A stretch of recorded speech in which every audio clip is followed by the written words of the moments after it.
All right, so hello everyone. Welcome you on our second day of our conference. Today we're having Professor Joseph Induku as our guest speaker. Professor Induku is presently a chair of the Institute for Theoretical Physics at KU Leuven, that's in Belgium. His research is mostly in statistical mechanics of phase transition and critical phenomena at surface and interfaces. The central topic in his research are wetting phenomena. His most representative works are on the three-phase contact line and its line tension, and also on the interface delocalization transition in superconductors. He teaches general physics to engineering students and quantum physics and statistical mechanics to science students. Together with his children and with volunteers, he performs in a quantum physics cabaret which can be found on YouTube. He has served as vice president for educational policy of KU Leuven and as the chair of the Department of Physics and Astronomy. He's editor-in-chief of the journal Physica A and a member of Academia Europaea.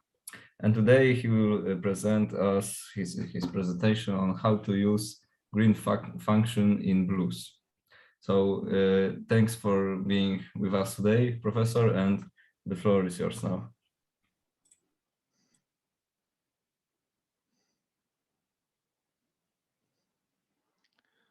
Okay, so thank you very much for this opportunity. I do realize that perhaps some words sometimes disappear because of the connection.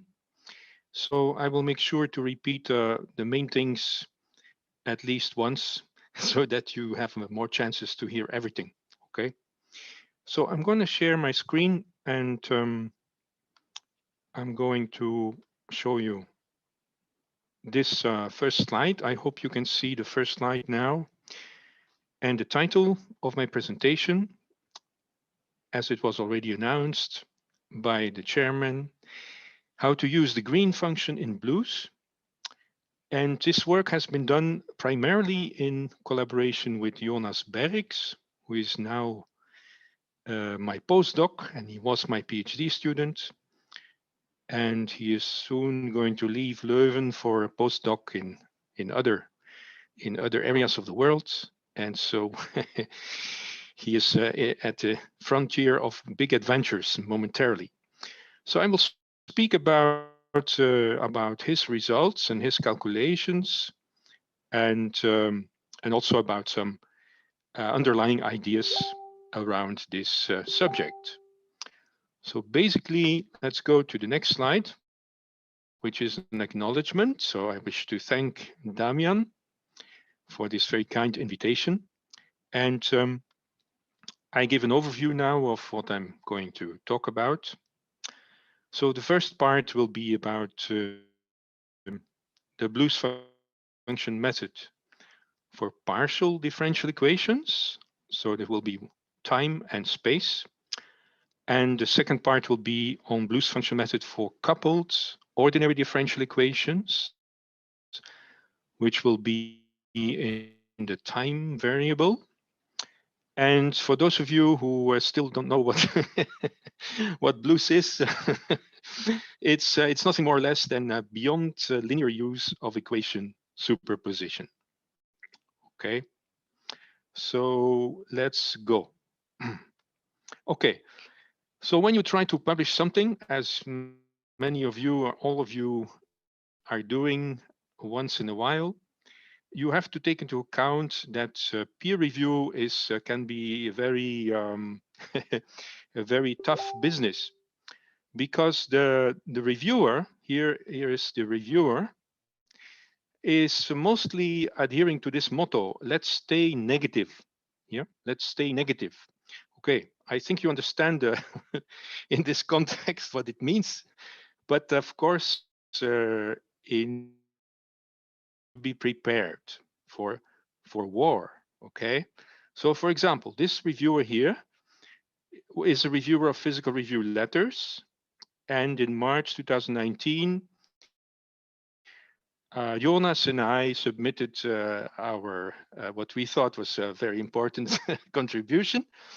And he basically said, in summary, the mathematical method is not really novel and should not be referred to as the blues method or anything special. So this, of course, was not very helpful for us to get into Viz letters, and so we decided to go to another journal. And by the way, it's very important to emphasize that the reviewer actually puts himself or herself in a weak position by saying this particular thing, not really novel, huh? Because you see, what do you mean? not really novel. Especially this really is very problematic for a scientific report. And we must keep in mind that Alfred North Whitehead once said, everything of importance has been said before by somebody who did not discover it. think about think about this. It's very interesting. So so when you have a paper, you want to publish a paper, and you get very nasty peer review reports, don't panic. Just relax and keep in mind that maybe nothing is really novel, but nevertheless can be very useful, very helpful for other people. So go ahead and persevere in trying to publish it in a good place. So here we go. So what we have published so far in this topic can be listed here. So there was a paper with Ruben Smets, once upon a time my master student, say basically clearing out some properties of some differential equations and showing that there exists some simple piecewise analytic solutions to some of these equations that merit some attention. And this was a kind of warm up for the next episode, which was a paper together with Christian Muller-Nedebock, in which conceptually we introduced this method. However, it was not until Jonas Bergs came onto the scene in our amphitheater that we succeeded in making a establishing a quantitative method, an iteration procedure that converges in some cases very nicely. And so that was actually the first step.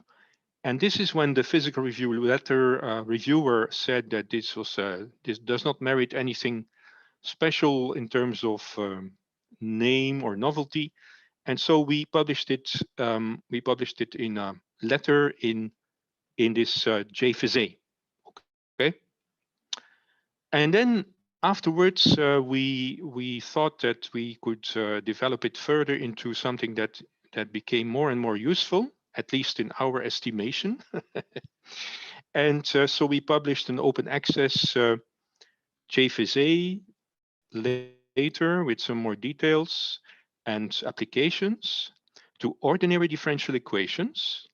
And then today, I would like to talk about a somewhat more recent development, which is the applications to partial differential equations. So explicitly in more than one variable, actually two in our case. And it's also an open access publication. So you are invited to look especially at this one now in the journal Physical Review Research. Be careful if you want to publish there, they will ask you to pay. Don't forget, you'll be warned. And because it is an open access journal. And in fact, if you look into in this paper, you will find a physical application of the methods, uh, say, which of course is something that we all want to provide. But if you're composing a new method, you of course will test it in a number of cases and a number of problems that are already solved and the physics of which is already completely explored. So it is not so easy to, at the same time, find new physics when you have a new method. And today also, I would like to discuss to some extent the application to coupled differential equations, which is a very contemporary application to to the pandemic or the epidemic processes, but it is in the context of the good old susceptible, infected, recovered model. And so it is a well-known model. And the reason why we want to publish this paper, actually in Physica A at this stage, is that the method we are proposing has some extraordinary convergence, has some interesting convergence properties, which are not so easy to get when you use some other methods. And then finally, there is a paper in preparation on the partial differential equations with higher order time derivatives. So I will not comment on that today. So this maybe is a good point to have 30 seconds break and to see if everybody is asleep now. Just checking. Okay. Everybody is well asleep. In this case, I can safely continue.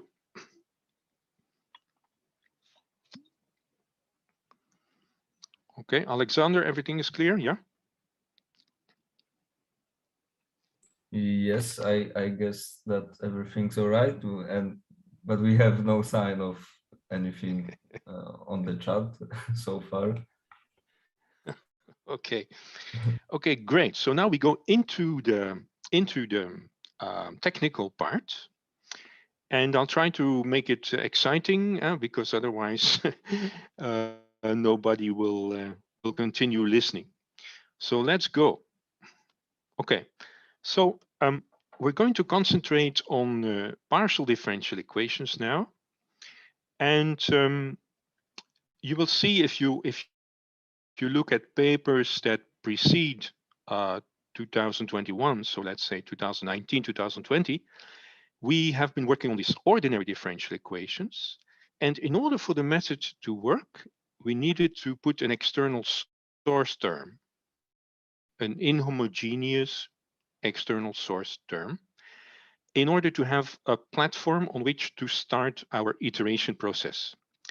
Now, in the context of partial differential equations, which is actually a more interesting context because we have time evolution, we have space dependence, the source term is intrinsically already available in the problem because the source term is the initial condition of the function, of the problem, of the function that we are studying. So the time zero form. And let us give an example of this method in a context which is a simple separable case. So this is a little bit artificial, mathematically speaking, but I think it is good to have such a simple example to start to see what kind of steps the method uses.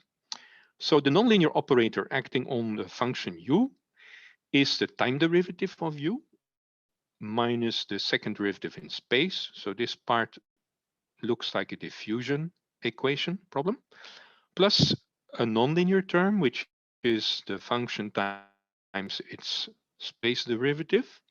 Now this term reminds one of kind of co-moving frame, or a kind of convective term, a kind of flow in which if you compare with the first term, so the time derivative here you get a space derivative times something that has a dimensions of velocity. So the u itself is a kind of velocity. And so this looks like a convective term, okay? It's a nonlinear convective term, like you can also have in the Navier-Stokes equations, depending on what the velocity is depending on. And then this last term is also nonlinear, and it can represent some kind of growth term or reaction term, which can have some fixed points at which it is 0. So u equals 0 is fixed point. U equals -2 would also be a fixed point. So this can have some fixed points and is called a growth or reaction term. So altogether, this differential equation is something that has, for the moment, just no explicit source terms. It just has a homogeneous form, but it is nonlinear. Then, in order to have a well-defined problem, we add the initial condition. So the initial condition is written here. It's a function f of x. And for this very simple case, we just choose the exponential function. So, and you can choose x negative or positive, whatever you like. This will work for this simple problem all over the real axis. Now, this partial differential equation with initial condition f of x is rewritten now in a form that allows us to use our methods, because our method requires some kind of source term, some kind of inhomogeneous term. And there is no inhomogeneous term in here in the basic equation, but we can create one by using the initial condition multiplied by a delta function in time. And if you write the equation like this, and if at the same time you require that the solution be 0 for negative times, then you have built in the initial condition in a natural way, because if you integrate this equation over time, the first derivative here will give you the difference of the function between time negative and time just about 0. And the integral over this inhomogeneous term will give you the initial condition. So basically at time 0, you jump to the initial condition, and from there on you evolve in some way that is described by this differential equation. So this form is equivalent to the previous form together with the initial condition. But because we write it in the inhomogeneous way, we provide a platform for the method so that we can use the method in a similar fashion that we did for the ordinary differential equations with an external artificially added source term. So the nice thing about the partial differential equation story is that the source term is provided intrinsically by the initial condition. Okay, now what are we going to do? Say the methods that we propose has one particular key feature, which is perhaps the most important feature of all of its ingredients. And that is that we now choose some kind of associated linear problem, some associated linear partial differential equation with the source that we have defined as the initial condition times the delta in time. And for this simple example here, we deliberately choose or judiciously choose this particular linear problem as the associated linear problem for our purposes. So it's a time derivative of u plus 2 times u equals the source term. Now let's go back to the original equation. Let's have a look. Okay, why did we take this term and this term with the 2 and not this linear term? Well, it's because we, first of all, before this talk, we tried everything, okay? And we found that some things work and some things don't work. And usually it is profitable to choose a simple linear problem to start from. but you can try many possibilities. But in this case, the most clear demonstration of the methods can be given using just this simple linear part, which is not containing all the linear terms, but just a few of them. So this is what we choose to be the associated linear problem out of our free will, okay? So this is our linear problem with the source that is already chosen here to contain the initial condition. Now, this problem is really very simple, and it is solved by a separable function, a product form, with the initial condition f of x times a function of time, where the function of time is the green function for this linear operator, which also is quite simple. It's this form here. We start off at positive times, and that's our problem, positive times. And so this is e to the minus 2 times t, which is this green function. So that is absolutely simple. But as I told you, I just want to show you a simple example, just to give you the feeling for what is being done here. And then you can try more complicated examples. We also did that, of course, but you can try it yourself at home and amuse yourself and see whether you succeed or whether you have a no go. So, okay, so fine. So here, this is the linear problem. So how do we now connect back to the nonlinear problem?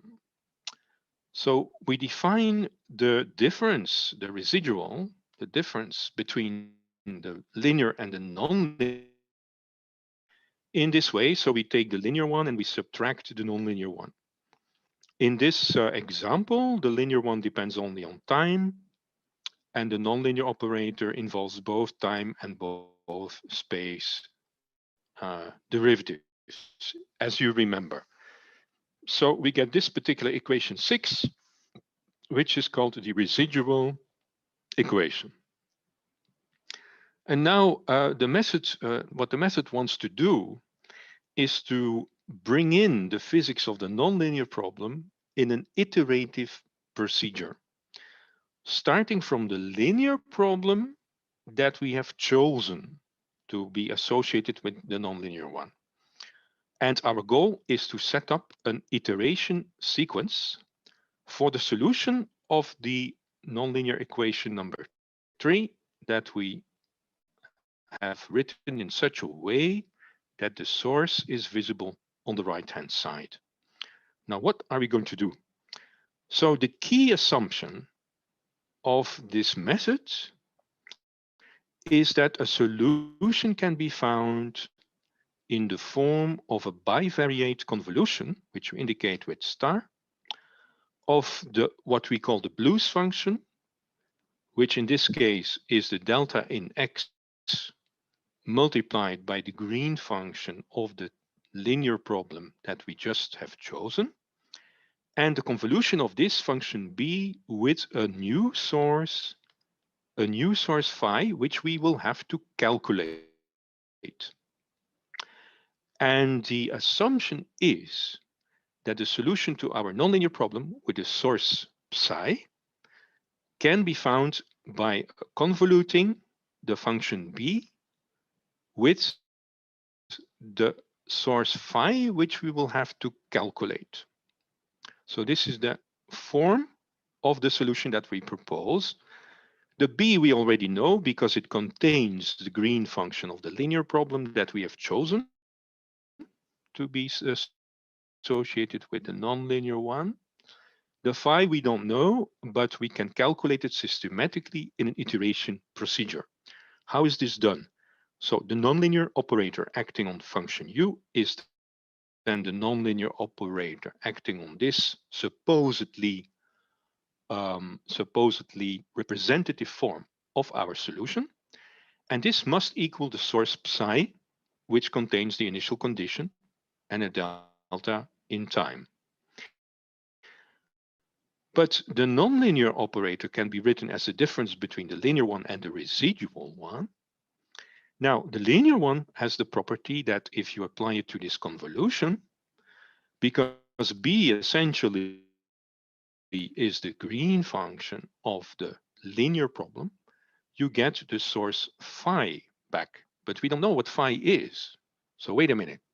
The second term is the residual applied to this form, which is this convolution form.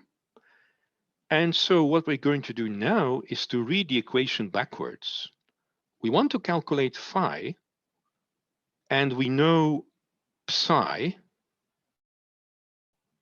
So we're going to say that phi equals psi plus the residual applied to b convoluted with phi.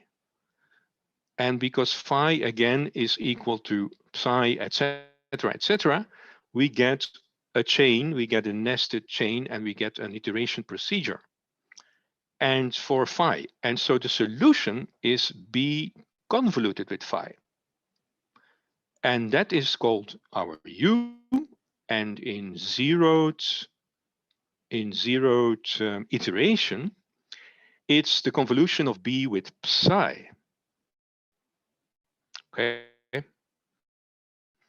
And nonlinear content comes in the next term. And if you put it all together in a kind of say iterated in an iterated format, you find that the n+1th approximant to the solution is the zeroth approximant plus the convolution, the bivariate convolution of b with the residual applied to the previous, the nth approximant for the solution. Okay, so that is what you find after just a couple of lines of algebra. If you are awake and have drunk coffee, it goes faster, so you can do that. And here you see that because of the simple form in this example of the blues function being just the delta in x times the green function of the linear problem. So this product form, simple product form, allows one to eliminate one integral over space. And in this example, there's just one integral over time that remains, and that I've written down here to give you a concrete expression for what you should expect to have to calculate analytically. Okay, so the game of this story is analytic calculation as far as you can. At some point, okay, you will have to revert to numerics, but you try at least to get a few approximants analytically. That is why we do this. So here we have a time integral from 0 minus, just before the initial condition becomes in effect, until time t. And you see this is now a single variable convolution in the variable s, which is essentially the time-like variable. Okay. Good. This is what you have to do. Now, in our simple example, everything becomes almost ridiculous. So simple as it can be. So the question is whether you really learn a lot from it. Maybe not, but at least you can see how it works, and you can also see how this method is different from some other methods that you can also apply to this very simple case. Let's see what happens. So here, okay, if you do the iterations, you will find some very, very simple things appearing on your paper or on your computer screen, and you see that the zeroth approximant is this particular function. So that's the convolution of the blues function with the source that contains the initial condition. You see it's a product form solution, so nothing really difficult. The first approximant will contain a factor, a time-dependent factor that builds up. In the second approximant, it builds up further, and you can guess already what it gives. It's also an exponential. And it will take out this 2 here. The 2 will become a 1 because of this iteration procedure. And so the exact solution of the original equation which you can find by just checking, is reproduced by this iteration scheme. And this is it. So it's again a product form, a product of a time-dependent and a space-dependent function. And so there's nothing really difficult about all this. So why could this be interesting to be shown in a talk? You can ask. Okay. So let's see. Let's compare the different methods that we have used to check the results. This is the solution at space point x equals 1 and as a function of time. Just arbitrary space points. And you see the solution decays exponentially, of course, as we know. However, if you compare the approximants in the fourth iteration, for example, of the Blues method, which is this one here, which is actually the lowest of the curves. So you can see that it follows the numerically precise solution quite well already in the fourth approximant. And if you compare with other methods, for example, you compare with the Adomian decomposition methods or with the variational iteration methods, which is called ADM or VIM, which in this case are the same, give the same result. You find that for times that are larger than about unity in these units, the approximants start to deviate strongly. And also if you use the green function modified variational iteration methods, the GVIM, also you see that for long times, the asymptotic behavior is not correctly reached. And as I said, the numerically precise solution is the red curve. And so that one goes nicely to 0, of course, as also the exact solution does in this case. And so comparing different methods, you see that by virtue of the fact that we have chosen the linear problem in a somewhat judicious way, not including all the linear terms, but just a couple, this has permitted us to reach the correct asymptotics. And also by virtue of that, we are also quite accurate in the entire range of time. On the right here, the error is plotted, the error as a function of time at space point x equals 1. And you can compare the Adomian decomposition methods, variational iteration methods, which gives this error, which is a divergent result. And then here you have the error of the green function variational iteration, which goes to a constant. And then the Blues iteration gives you an error that asymptotically nicely goes to 0. So this concludes the part of our talk here that deals with partial differential equations. I must admit, I gave you a trivial mathematical example that, of course, is not representative for what you could possibly do with it, but it surely gives you an impression of which are the steps that you have to perform in order to proceed, which are the calculations that have to be done in order to go forward, and how important it can be to choose the linear part of the problem so that asymptotically you capture the correct solution for long times in this case. Okay, so I'm going to pause a minute here because we're going into part 2, which is the final part, and see whether there are complaints or whether there's a crisis somewhere.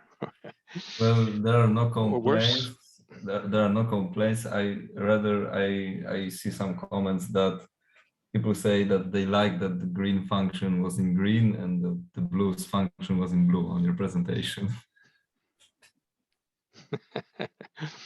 Okay, I think those participants captured the utmost essence of my message. So great. Probably. Let's continue into part 2, which is the final part, and which deals with our beloved epidemic problem. So basically, what we're going to do now is we're going to ordinary differential equations in one variable, but we will use a system of equations, nonlinear system, which can be representative for a dynamical system in general, and which will have its own fixed points and its own behavior, which could be complicated. Let us deal with a problem that is easily solved on a computer, but does not have an exact analytic solution. And that is the basic susceptible infected recovered model. And what I'm going to do here is I'm not going to show long expressions with analytic approximants. Those you can find in our papers. But I'm going to show you basically, again, a comparison of the method we propose with other methods. And so let's see what we can do. Okay, first take a sip. You have Zhubruvka maybe? I have just water, I'm sorry. Later tonight, I will try to drink Zhubruvka with you, okay? So are you in Poland, Professor? I'm not in Poland, All right. but still. I didn't know if that drink is available in Belgium. Perhaps it's famous worldwide. I must admit that in Belgium, I have it in my refrigerator. Oh, all right. Okay, so to your health. And let's start with the model of diseases. See if we can reach the disease-free equilibrium. And of course, everything ends well in my talk, so be assured that we will go to the disease-free equilibrium at the end of the slides. So now, let us start from an n-dimensional system of inhomogeneous nonlinear coupled ordinary differential equations, which we can write again as a nonlinear operator, this time just in one variable, time. And it acts on a vector of solutions, vector x, and we include a source term. So what is this source term? The source term could be anything in principle, but in the model that we consider, it will be a very specific vector. So we will come to it in a moment. So there is in this model an inhomogeneous term present, a vector, which carries a heaviside theta function in time. So it starts off at time 0. That's where we start our dynamics.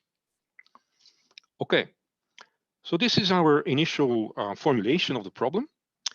This is of course not complete, because here typically we will have first order in time equations. So we need an initial condition for every component of the vector. So the initial conditions will be x of time 0 is the vector c. Now comes the key step of the method. Choose the linear part in some way so that its green function can be used as an ideal platform to start up the iterations.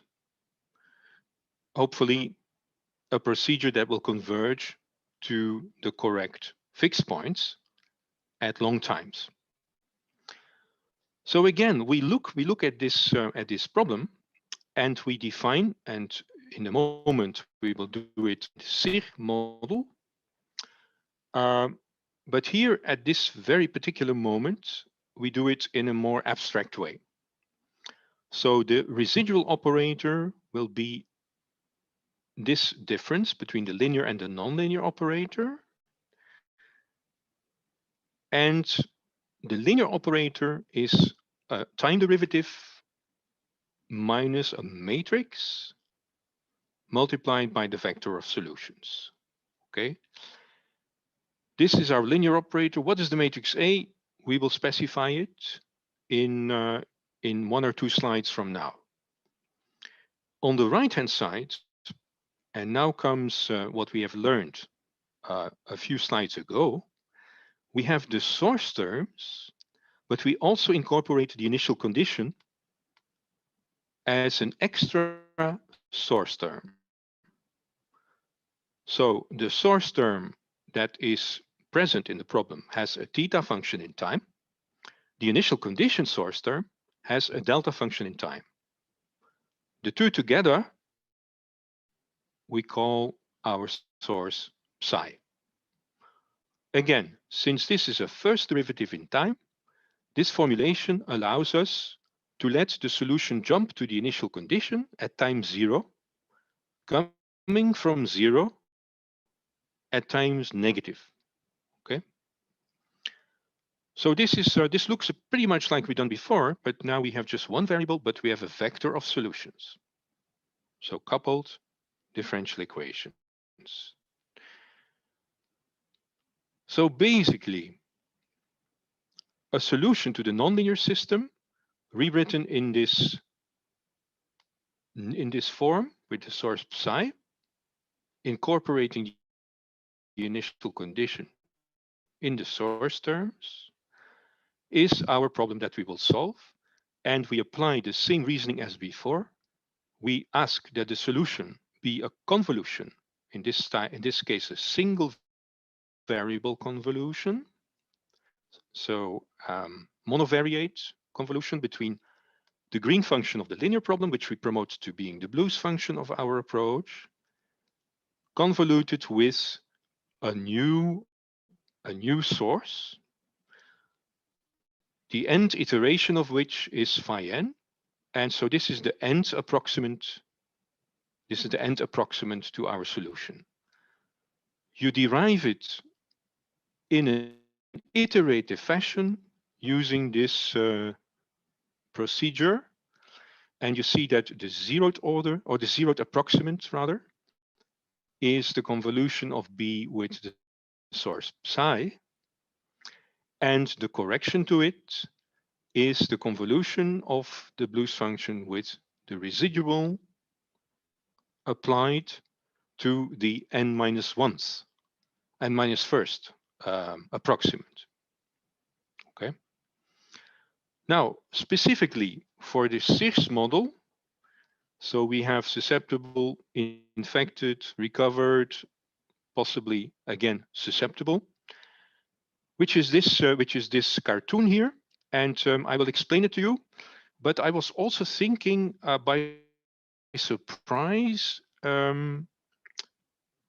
to ask Jonas to explain it, but I understand it is not so easy because everything has to go through Alexander. Is it right? Is Jonas able to speak? Can you give him permission? I actually don't know who is Jonas. I'm sorry. He doesn't know this. Oh, Jonas. Yeah, okay. So Jonas is my co-author. Was my PhD student. Is now my postdoc collaborator on this problem. And can you give him? Can you unmute him? You want to add him? Can he speak? Oh, all right. So he figure I will take over again. So I will stop him at some point. He doesn't know that I'm going to ask this, so he's probably surprised now. All right. If he is at all listening, because I don't know where he is, of course. Hello, Jonas. I think he's connecting still. Aha, okay. I didn't know about these opportunities we have. So he will explain this. He will explain the cartoon and explain the different arrows if he is able to oh, so I have share the floor. I have in this the talk. message on the chat that Jonas is not in the Zoom. Okay. It appeared in chat. So okay, so I will do it for him. So basically we have 3 families. We have the susceptible, the infected, and the recovered. And the individuals are born with the rate pi, okay? Their total number at a given moment in time is capital N, and they also die. They die with the rate mu. Now, in this model, we have deliberately chosen to keep the number of parameters small, because we all know that the more parameters you introduce, the better your results can become, and the less believable also they become. So we keep the number of parameters very small. So there is only one rate for dying. It's rate mu, and it is the same for the infected as for the susceptible as for the recovered. Okay, so they all die with the same rate. Maybe they die of something. And in order to get infected, you have to have contact with an infected person. So a susceptible person can get infected through a nonlinear term in the equations, which is the product of the susceptible and the infected populations. So that's the nonlinear term that plays. If you are infected, you wait some time, it's possible that you get that you recover with this particular rate gamma. It's also possible when you recover that afterwards you still again become susceptible with this rate psi. Then remains the parameter small p, which is the vaccination probability. So the vaccinated people, when they are born, or the other way around, probably, they are entering the recovered population. Okay, the non-vaccinated, say they are born and they're not vaccinated, then they enter the susceptible population. So that's how it works. So basically, the equations will tell you the same thing. The susceptible fraction of the population, which is small s, which is capital S divided by the total number of individuals, can grow through birth and the probability of not being vaccinated. It can diminish by infection, because then you can become infected if you have contact in this nonlinear fashion with the infected population. You can also naturally die, and you can also, when you are susceptible, the increase of the susceptible population is also due in part through the recovered people that at some later stage become again susceptible. And the same for the other populations, or the fractions of the populations. And since there is this constraint on the fractions, the sum rule, we can work with two population fractions instead of three. There are only two independent population fractions. Now, the Sears model with vaccination has the property that the final state of the system is characterized by the so-called vaccination reproduction number, which is this quantity here. Okay. So depending on the value of that parameter, the asymptotic fixed point that you go to is determined. So this parameter determines whether you go to the disease-free fixed point or you go to the endemic fixed point. In the endemic fixed point, there will still be an infected fraction of population that is non-zero. So the solution vector that we're interested in is a two-dimensional vector with the susceptible fraction and the infected fraction of the population. So these fractions are normalized relative to the number of individuals at a certain time t, and this does not notice, this is unaware of the asymptotic value of the total number of individuals. So it's possible that the total number of individuals becomes zero, like perhaps the human race in the 21st century, or perhaps the total number of people in the population goes to some constant or keeps growing in time. So this is not apparent in these rescaled functions because they are relative to the total number.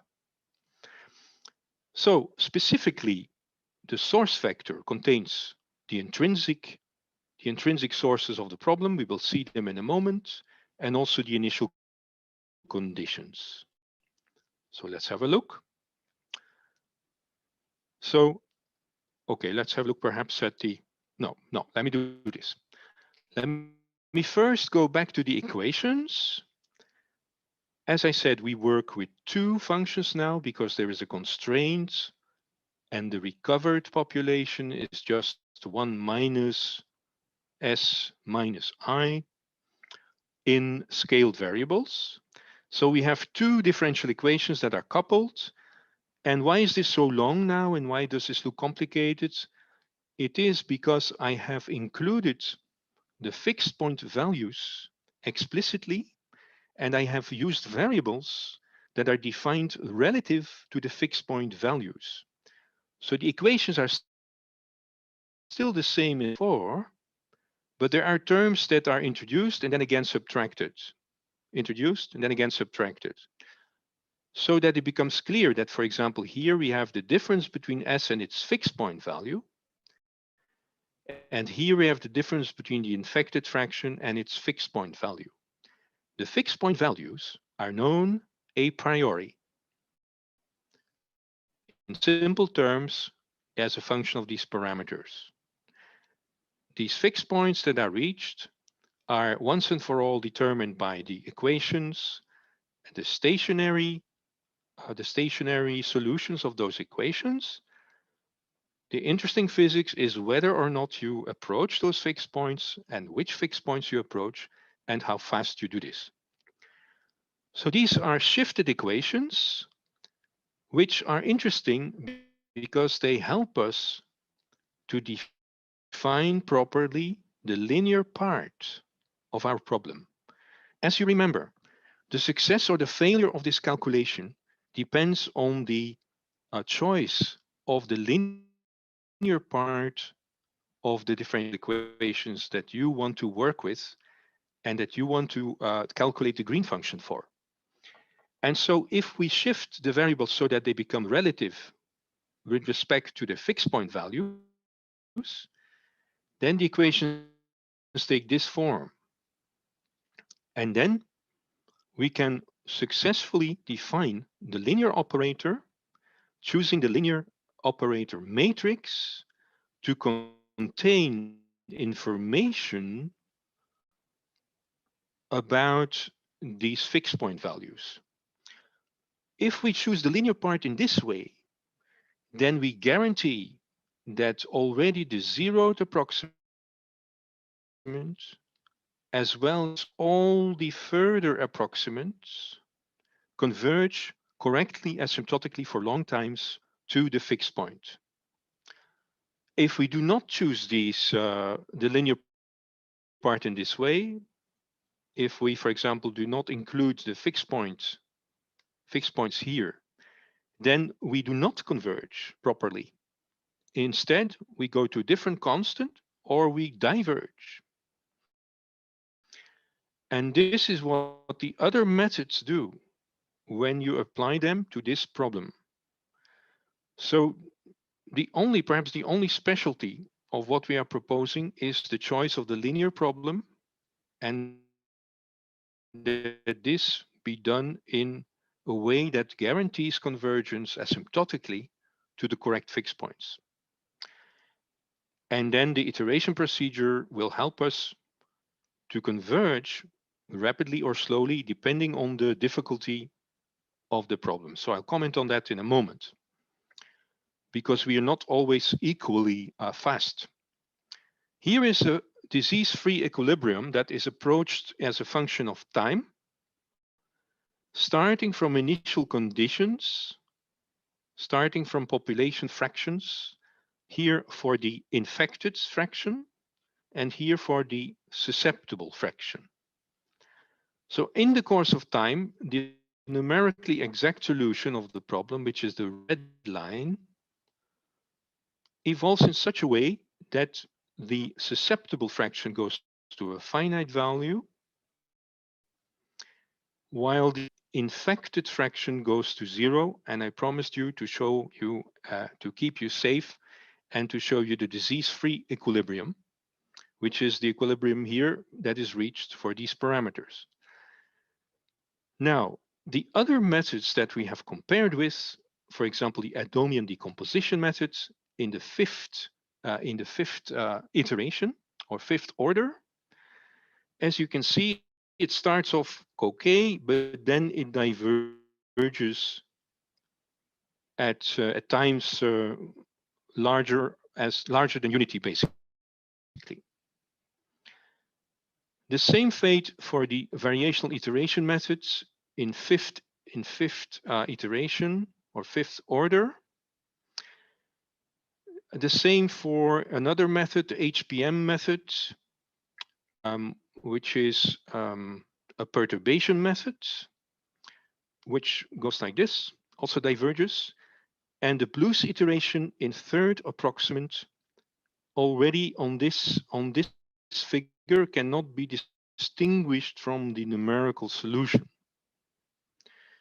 I repeat that all the Blues approximants, including the zeroth order approximate already, respect the asymptotic value, the correct asymptotics of this problem, and converge to the right fixed point by virtue of the choice of the linear problem in this calculation. The Blues approximants can be mutually compared. Here we see in red the numerical solution. You can follow here. And you see the zeroth order Blues approximant, which is just a linear problem, the underlying linear problem, which converges to the exact fixed point, but is less accurate than, for example, the first approximant, which is the one down here, okay, or the one down here. I'm sorry, the one here, okay. And more accurate is the second approximant, and that one already follows quite well here, not as well as higher approximant, but already approximates quite well the numerical solution. So this is a comparison of the Blues approximants from zeroth order upwards to higher, from zeroth approximant upwards to higher approximants. So basically, with these examples, I would like to conclude the talk. And I think that there is a lot of work to be done by you, okay? So you can choose your favorite problem very soon. Tonight is your first chance, and you can try to look for a linear part, look for its green function, and set up an iteration procedure on your Mathematica or some other program, and try to see whether you can get analytic forms for this or other interesting problems. I'm just going to take a small 1-minute break because I'm going to switch on the battery, to plug the battery into the socket here to be able to continue. Okay, just excuse me for half a minute. Okay.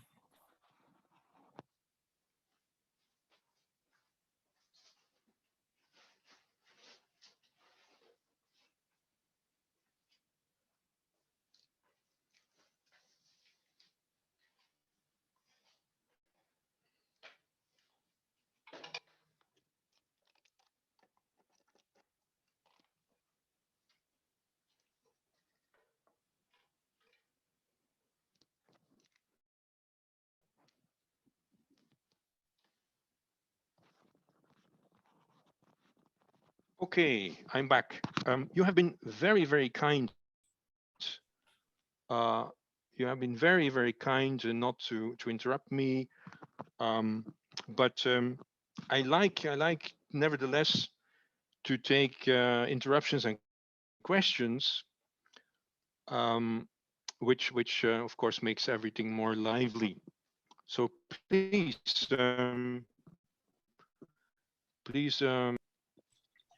All right. So perhaps maybe there's no questions from the audience so far, as I see, but I think I have my own questions.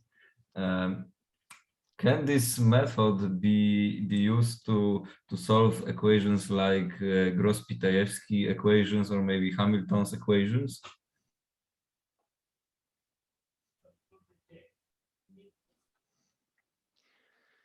Yes, the answer is yes. So, for example, if you talk about Gross-Pitayevsky, so basically, you're basically talking about nonlinear Schrödinger equations. You're talking about perhaps two coupled equations for two condensates, yeah, two Bose-Einstein condensates, um, and you're talking about some quadratic potential or something where these particles are they're subject to some quadratic potential or some quartic potential or some other form of potential or interaction, which produces nonlinearities. And certainly so, you can use this method. However, be careful, because you have in these problems usually boundary conditions in space. For example, in the left on the left-hand side of your system, you have one particular species or one phase, and on the other side you have another one. So typically in these problems you would have interfacial structures, Bose-Einstein condensate mixtures, or if we could go from Gross-Pitayevsky to another example, which is the Ginzburg-Landau equations for superconductivity, where you have nonlinearities that couple the superconducting order parameter with the vector potential of the electromagnetic field. Also there, you have typical interfacial structures, so inhomogeneities, and you have to be very careful to respect the boundary conditions on either side. Well, I was And actually in those thinking cases, more about the initial value problem with initial conditions. So, is it yes, possible to? also there the answer is definitely yes, but you must try and see how difficult it is. So basically, what I've been discussing here in the talk is first derivative in time. And what we have recently done with Jonas is to look at the second derivative in time equations, so more like wave equations. And there is absolutely no fundamental problem. It just means that you have coupled differential equations in which the function and its first derivative are to be treated as two different components of a vector of solutions in the case of a second order in time. If it's higher order in time, you have more components in the vector. Well, So basically, yeah. I'm actually looking at the slides for my presentation later today, and I'm just watching the equation, and that's how the question originated, right? Because I need some good method of solving those equations. So maybe I don't know, can I like contact you or some, because actually we're on the schedule. What is the highest? Okay, you have a second order in time. No, You have just first order just a in first order in time, time. and Yeah. then there's no nonlinear terms are kind of like the solution times complex Okay, and you for. have a second order in space. Oh, actually, I don't have derivatives in space. It's an ordinary. It's just Yes, a time, yes. dependent. Yeah. Then try to play around with choosing the linear part in a clever way. So there are three possibilities. One possibility is that you just drop the nonlinear terms, okay, and try to see if you can find the green function for that. The other possibility is that you drop the nonlinear terms, but you also drop some of the linear terms. And there is a third possibility, is that you add a linear term and then subtract it again. And that means that you put this subtracted part of the linear term that you have added, you put it in the residual. Okay, so All in this right. way you can create a linear problem that you can work with very well. So, for example, if you have a diffusion equation, you have a Gaussian green function.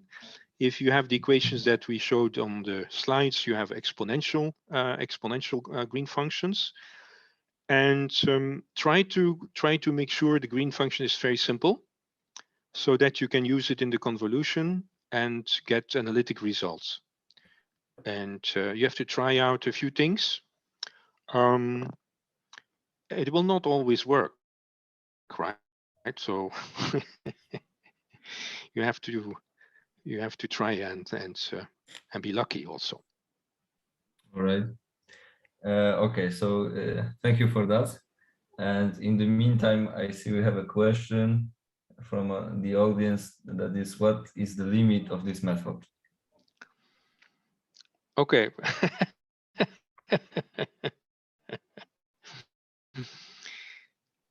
I don't think that we have reached any limits there. But since the method is relatively young, I think that we are still at a stage that not many people have tried things with it. And for example, we have very small number of citations, which has positive and negative consequences. Consequence that you have not many citations, but the positive consequence is that already that you have still you have still time to develop applications yourself before everybody else starts playing with it, and then and then it's too late to then we have to do something else, to make a living. Yeah. All right. So thanks. And another question just showed up about computational complexity. Okay. So in practice, you will find that computing, or calculating, I should say, analytically, the zeroth approximant is usually straightforward, but that does not yet contain any nonlinear information. The first approximant already can pose problems in your analytic calculations, because maybe some integrals, if you have, for example, an integral over time, that is still to be done in a partial differential equation context, it's possible that you cannot do it analytically, or not easily. And then you may approximate it in an analytic way by, for example, choosing a most probable value of some parameter or some variable, instead of doing the exact calculation. This is fine, because you see, the whole method is approximative in any case, because if you go only to the first approximant or the second approximant, you still do not have an exact solution, or a numerically precise solution. So you have an approximation, and if you make analytic further analytic simplifications of it, you still remain in the spirit of analytical approximants. So nobody will complain about that, as long as you can deduce interesting information from the knowledge of an analytic approximant. So the analytic form allows one to predict or to interpret how the parameters of the problem influence the solution. And so that is what you want to have when you want to do physics, or when you want to do engineering, or whatever you want to do.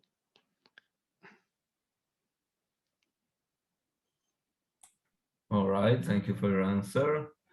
And I don't see any more questions from the audience, and we're like way into coffee break during according to the schedule. So So yeah, maybe this will be the right time to say thank you for being here with us once again. Really pleasure to have you as a guest. And yes, I will invite everyone to the coffee break, and further we'll have complex system and machine learning presentation session. So, thank you, Professor. Okay, I wish you all the very best. I wish you a very nice continuation of the meeting. I think it's fantastic to bring all of us together in this way, and I'm sure that that later on I will get some mails or some other interactions with some of you. So I look forward to that, and I will be very eager to provide further information. And also my coworker Jonas Bergs will be very eager to do this. So have a nice evening. Thank you and enjoy.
Oh, now it's working. Sometimes. No, no.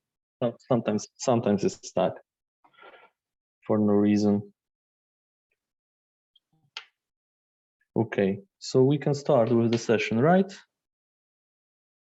Or we're just waiting another?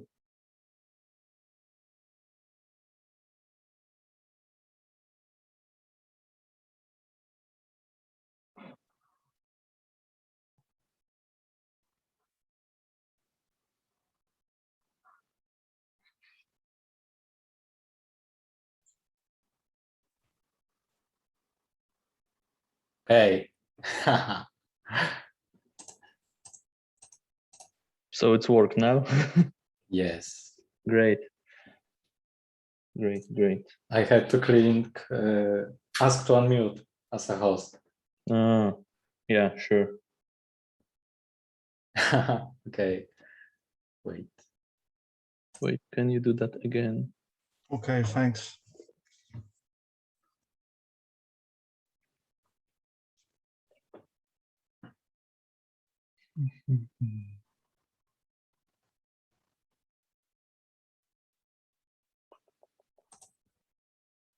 I think we're still waiting for two people, one with presentation and one from jury. Can you give me What some we names? have? Yeah, I muted. I don't know what is happening. All right. I mean, why are we unmuting ourselves for? I had that you cannot unmute yourself, but then I clicked that you can, but I had to click ask to unmute because it didn't work. All right. So we will all stay unmuted during presentations. I mean, I can unmute you all the time, so that's no problem. So I would prefer that you unmute me when it's my turn. Yes, yeah. Or whether I'd like to ask some questions. How do we deal with questions now? With questions like from Like from the audience or from me? I don't know.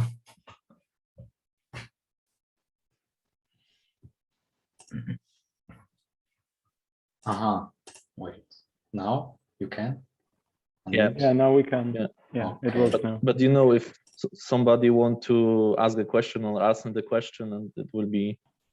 Yeah, so I think that you have to allow everyone to just unmute themselves. Yes, now it should work because Yeah, it's working I now. clicked it. It works now. One too much Yeah. time. It works now, I guess. Because you will need to check if you can unmute this person or not, and it will be not convenient, I think. And share screen. I think that jury must have a possibility to ask their question whatever they want, so they must have option to unmute themselves whenever they want. So I mean, now everyone can unmute. okay, fine.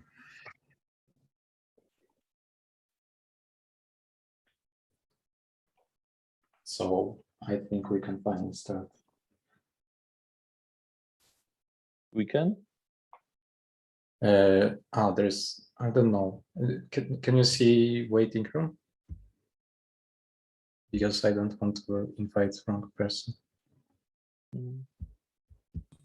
No, we haven't seen your waiting room.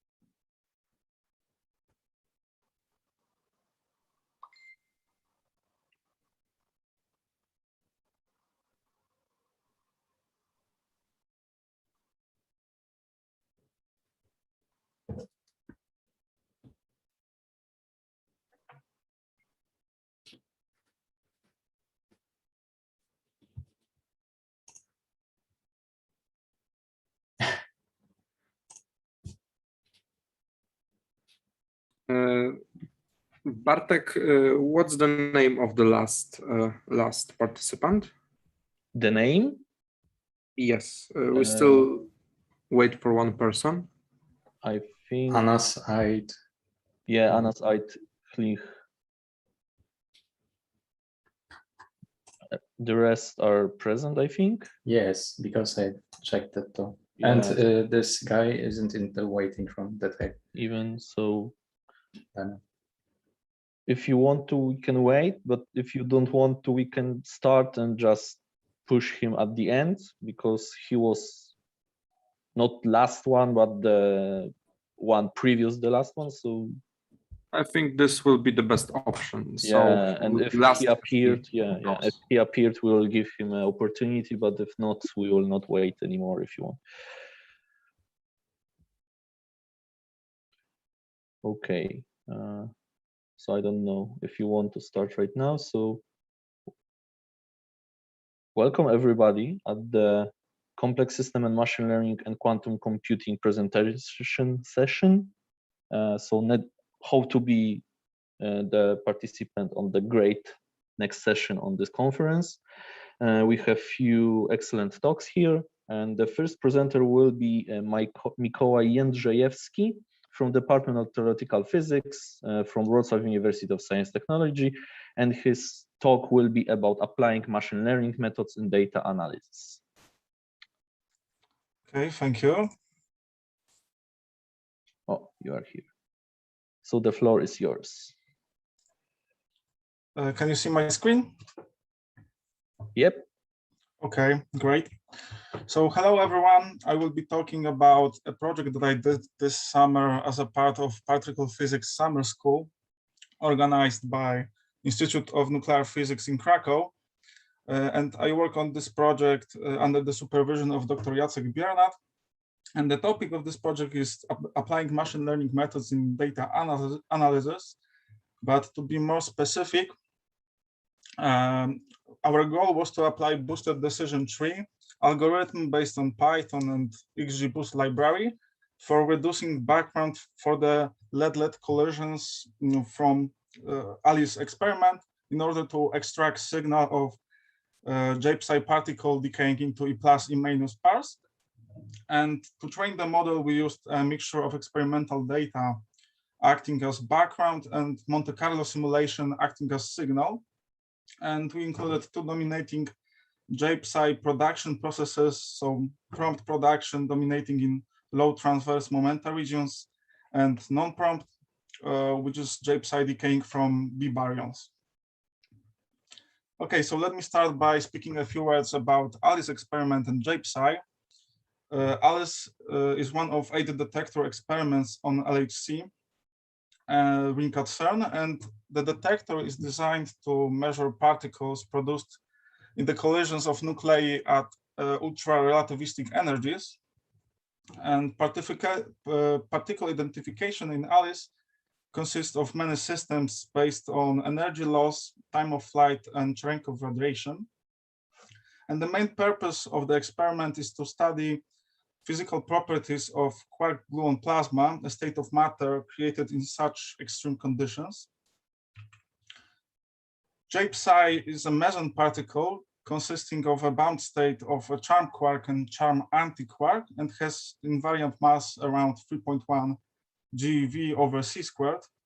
And it was discovered in 1974 by 2 groups independently, one led by Samuel Ting and the other one by Barton Richten.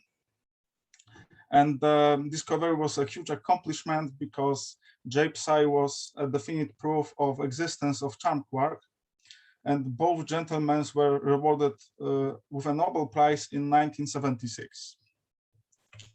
Okay, so moving on to the model that we used a boosted decision tree algorithm, which is a supervised algorithm. And supervised learning means that to train the model, we use a pairs of input and output labeled data. And the scheme of the algorithm is actually pretty simple. As you can see from the graph above, each node of the tree represents some condition in which the data is split. And each tree is created iteratively. and has some assigned weight based on its misclassification.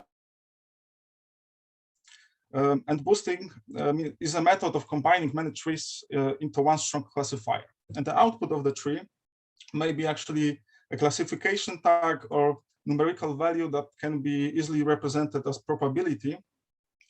And mathematically speaking, the model is defined by the weighted sum of input features.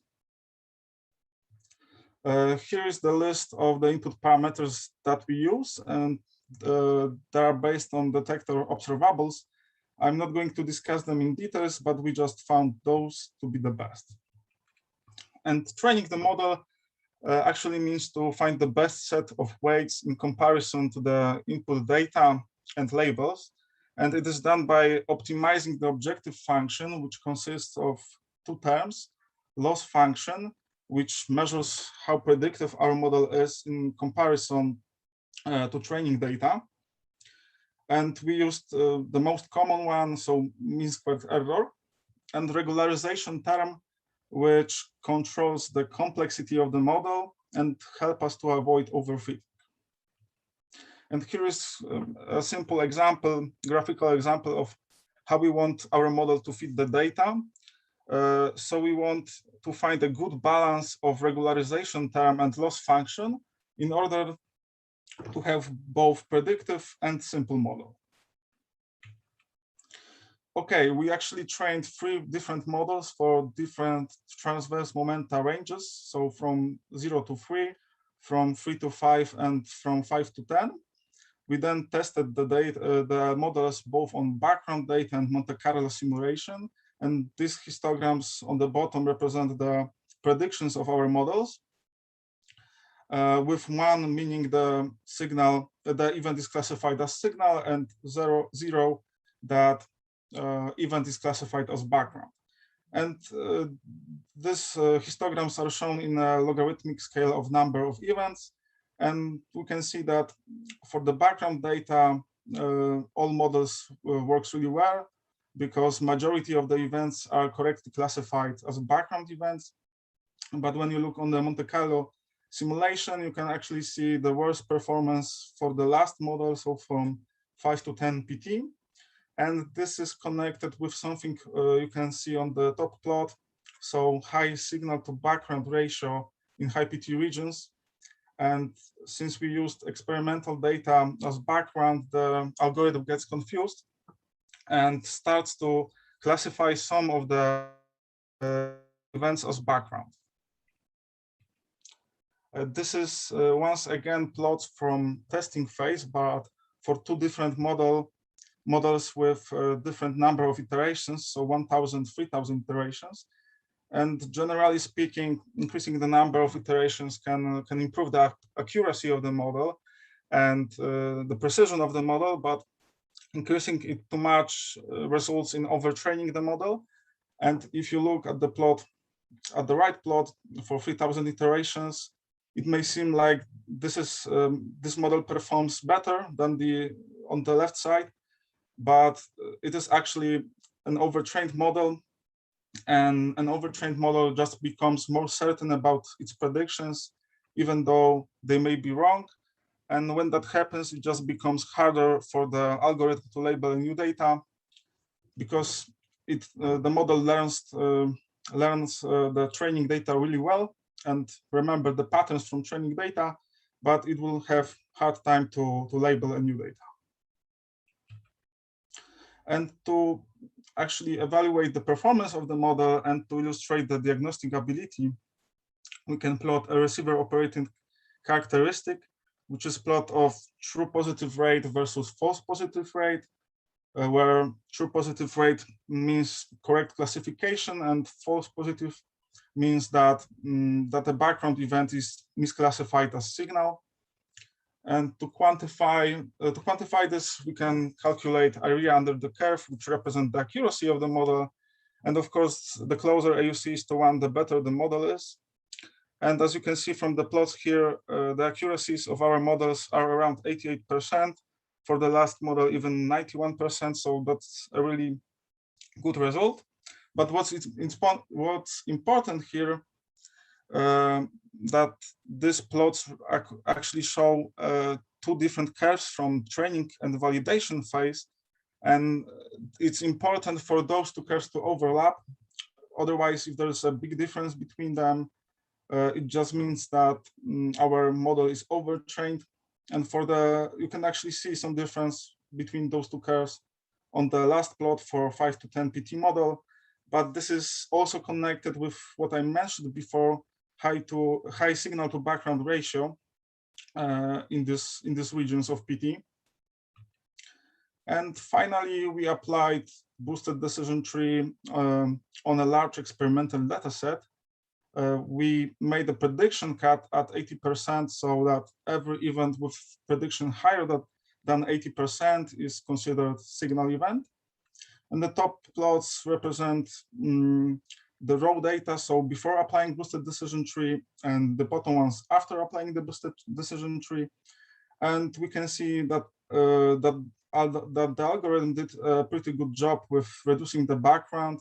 On the bottom plots, we can actually notice characteristics JPSI spikes, meaning that there is JPSI signal around 3.1 GeV over C squared.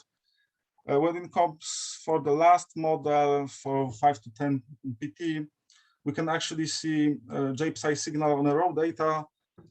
So actually, there is no necessity to use the model on this range of PT. So in conclusion, I would like to say that applying a boosted decision tree is really effective in our problem, and that certainly machine learning methods are really powerful tools. Yes, thank you for your attention. Thank you, Mikołaj, for a very interesting talk. Do we have any questions from the audience to our presenter? I would have a question, if I can ask one. Yeah, sure. Thank you for the talk. And I have a question about the different machine learning models or methods. Maybe you have heard about, maybe you've tried it, or maybe you have heard about other researchers trying different machine learning methods. I mean, different than the tree, and then the decision tree. And if so, and did they try it with the same application as you? And if so, do you know how does your model compares in terms of accuracy?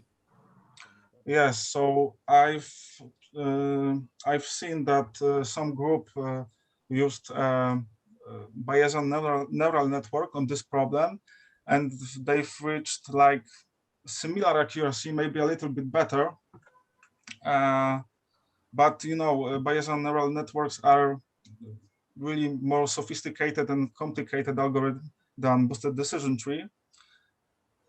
Yes, so I don't recognize others using different models, algorithms, just Bayesian neural networks. Okay, thanks. But it compares more or less the same accuracy. Yes, so to a slight advantage of Bayesian neural networks. Okay, thank you. Thank you, Tomek, for your question. Do we have any other?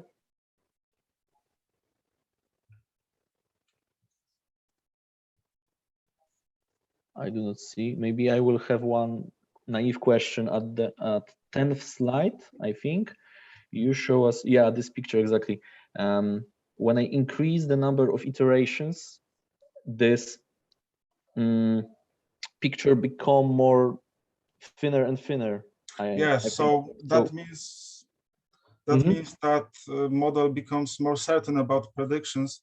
Yeah. But you know, it's a sign of overtraining because it will just recognize the patterns from the training data, but we'll have a hard time recognizing new labels. Okay. So at the very high number of iterations, I should observe only 2 peaks? Yes, basically, okay. Yes. Okay. So I understand correctly. Thank you. Still, we have time for one small question, if any want to ask any. I do not see. So thank you very much, Mikołaj, for your presentation, for your answers. Thank you. And we can proceed to the next presentation, and this presentation will be from Wrocław University of Science and Technology. It will be the Maciej Doniec about the three-state opinion Q-voter model with bounded confidence. Maciej, the floor is yours.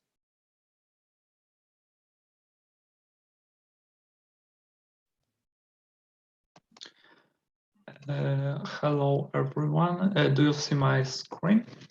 Yeah, we see. Okay. So I would like to present the three-state opinion Q-voter model with bounded confidence. We are working on it with Wojciech Radosz. Plan of my presentation is pretty simple. First, I will start with some motivation. Later, I will describe the model, and later I will present the result of our simulation. Okay, so as I mentioned before, we are working at the three-state opinion Q-voter model with bounded confidence. And we choose a Q-voter model because it's widely used in area of opinion dynamic. We choose three-state because it's a natural extension of binary opinion, which is mostly used in Q-voter. And we introduce in Q-voter non-equivalent state using bounded confidence. Okay, so we have three-state opinion model with bounded confidence. Okay, to build simulation, we need n agents with opinion from 1 to 3. And our time is in Monte Carlo steps. We need one important parameter is concentration of opinion K. It's number of agents with opinion K divided by all agents. And we are using a complete graph as a network. On the right-hand side, we have an illustration of bounded confidence. It's bounded confidence works this way that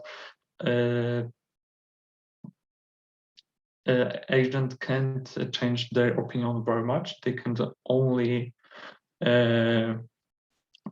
change opinion up to 1 in the elementary step. So agent from which have opinion 1 can change opinion to 3, but can change opinion to 2. Okay. In elementary step of simulation, we first choose randomly one agent, and with probability P, we have independent one, and with probability 1 minus P, we have a conformist. When our agent is independent, we randomly choose new opinion from all possible. And when our agent is conformist, we choose Q null agents, and it will be in our Q panel. And when this Q panel have same opinion, we change opinion of our agent to new opinion of Q panel. Here we have some parameters of simulation with the branch, and now we can jump into results of simulation. First, time trajectory of states. We start from initial condition C1 equal 1. It means that all agents at the beginning of simulation have opinion 1, and we use Q equal 5 and P equals 0.09. Q is equal 5 because it's most interesting case. And we see that as the simulation goal is C1 only decreased a little, but still is dominant one. And C2 is not equal C3. It's because of bounded confidence. When we increase the P a little, we see a slightly different behavior. We have interesting switching domination from opinion 1 to opinion 2. And after this switch, we have a situation where C1 is equal C3.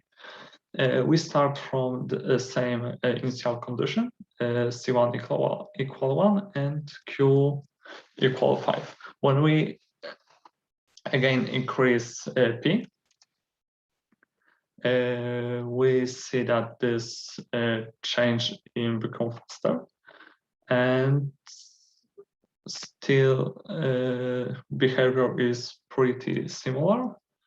But when we again increase P, we see that concentration of opinion 2 will drop, correspond to previous trajectory. And further increasing of P doesn't change much.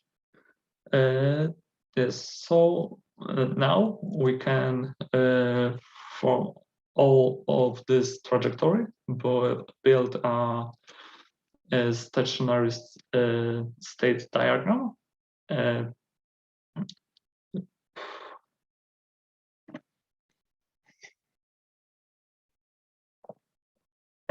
Yes, and we see that the trajectory is connected to corresponding points. And for a small p, we see that the winning opinion is opinion 1. After p equal at p equals 0.1, we have some transition. This continues, and after this transition, we have domination of opinion 2. And further, we have a second transition, and it's second discontinuous transition, and further increasing of P doesn't change much. So let's look at different Q. We see that for all Q we have first discontinuous transition, but only for Q equal 5. We have this second one. It's here with zoom, and we see that here we have hysteresis. Okay. And here on the last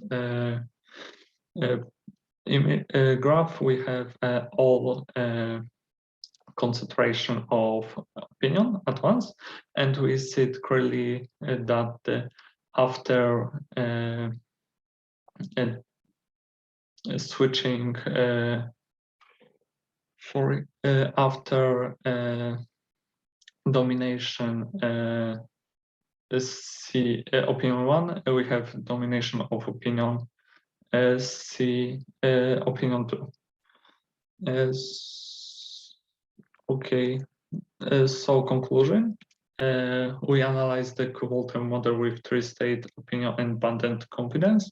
On the complete graph, we took into account 2 types of social response, conformity and independence, and we get 2 types of transition, order into different order and from the order into disorder. And first type is observed for all Q, which was simulated, and the second transition is discontinuous only for Q equal 5. Thank you for your attention. Thank you, Maciej, for presentation. Do we have any questions from the audience? I will have one. Yeah, sure, Tomek. My question is, how do you decide when to stop a simulation? Or I didn't hear it. Okay, we decide when we stop the simulation when we see that don't have more changes in the trajectories, and yes, and we analytically try to. You try to predict it analytically in some way. Yes, when we have a stable state. Okay. Now I'm curious because you are, if I understood correctly, you are starting every simulation from a homogeneous state when every node is in the state 1, no? Yes, yes, but here on this graph you have also initial condition. This white shapes is initial condition. All agents was in state 2, and we okay, and we need this initial condition to get a hysteresis here. Okay, so and it's just the hysteresis at the first no, actually it changes, no, because the white plot started the 0, so basically the first phase is completely different depending on the initial state, no? Yes, yes. When we have domination of C2 at beginning of the simulation, C2 will, opinion 2 will dominate always.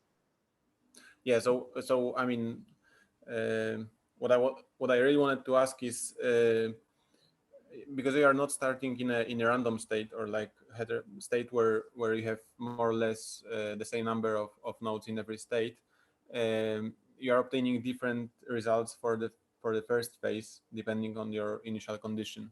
And did you maybe try starting with a random initial condition to see how this phase really looks like? Because as I understand, all the states are symmetrical and equivalent. And I didn't understand why the first phase always chooses the first state. But if you always start from the first state and just have very low probability of changing it, which is small p, and I understand p is just noise, so we have very small noise, then there is no chance to go out of this phase. Yes, we are working at different initial condition. When we have a majority of opinion 2, always win the middle one opinion because of padded confidence. It's you always have to pass via opinion number 2 to go to other state, no? Yes, but it's not so simple if we working at it. Okay. No, it's just thanks. I understand. It's just curious for me that why like as the first iteration, why didn't you start from random initial conditions and then have a look how the first phase looks like? But do you have any maybe predictions or maybe some initial results how the first phase would look like starting from random initial conditions? Or this is we are working at it. We have yes, we are working at it now. Okay, thanks. Just wanted to know. Thank you. I have a question. I also saw that, Mateusz, you turn on camera, so feel free to ask your question. If I'm on camera, I'll ask questions. So thanks for the presentation. I'm a physicist, at least by training, so I obviously like all the phase transition analysis and stuff. But I have a more general question. So, like, we had all those conclusions about like discontinuous or continuous phase transitions. But do you have any message regarding the social part of your simulations? Well, clearly you're trying to model a social system, right? Interaction between people, opinion dynamics. Is there any insight you would like to share which somehow relates to this social part of Okay. your Yes, we try in make interpretation of these results by calling opinion one like left side to like a center and free opinion free like a right side in political party. But it doesn't work, and we still trying to make a good interpretation of this data and results. Yes. Okay, thanks. Okay, thank you for the question. Do we still have any other questions from the audience?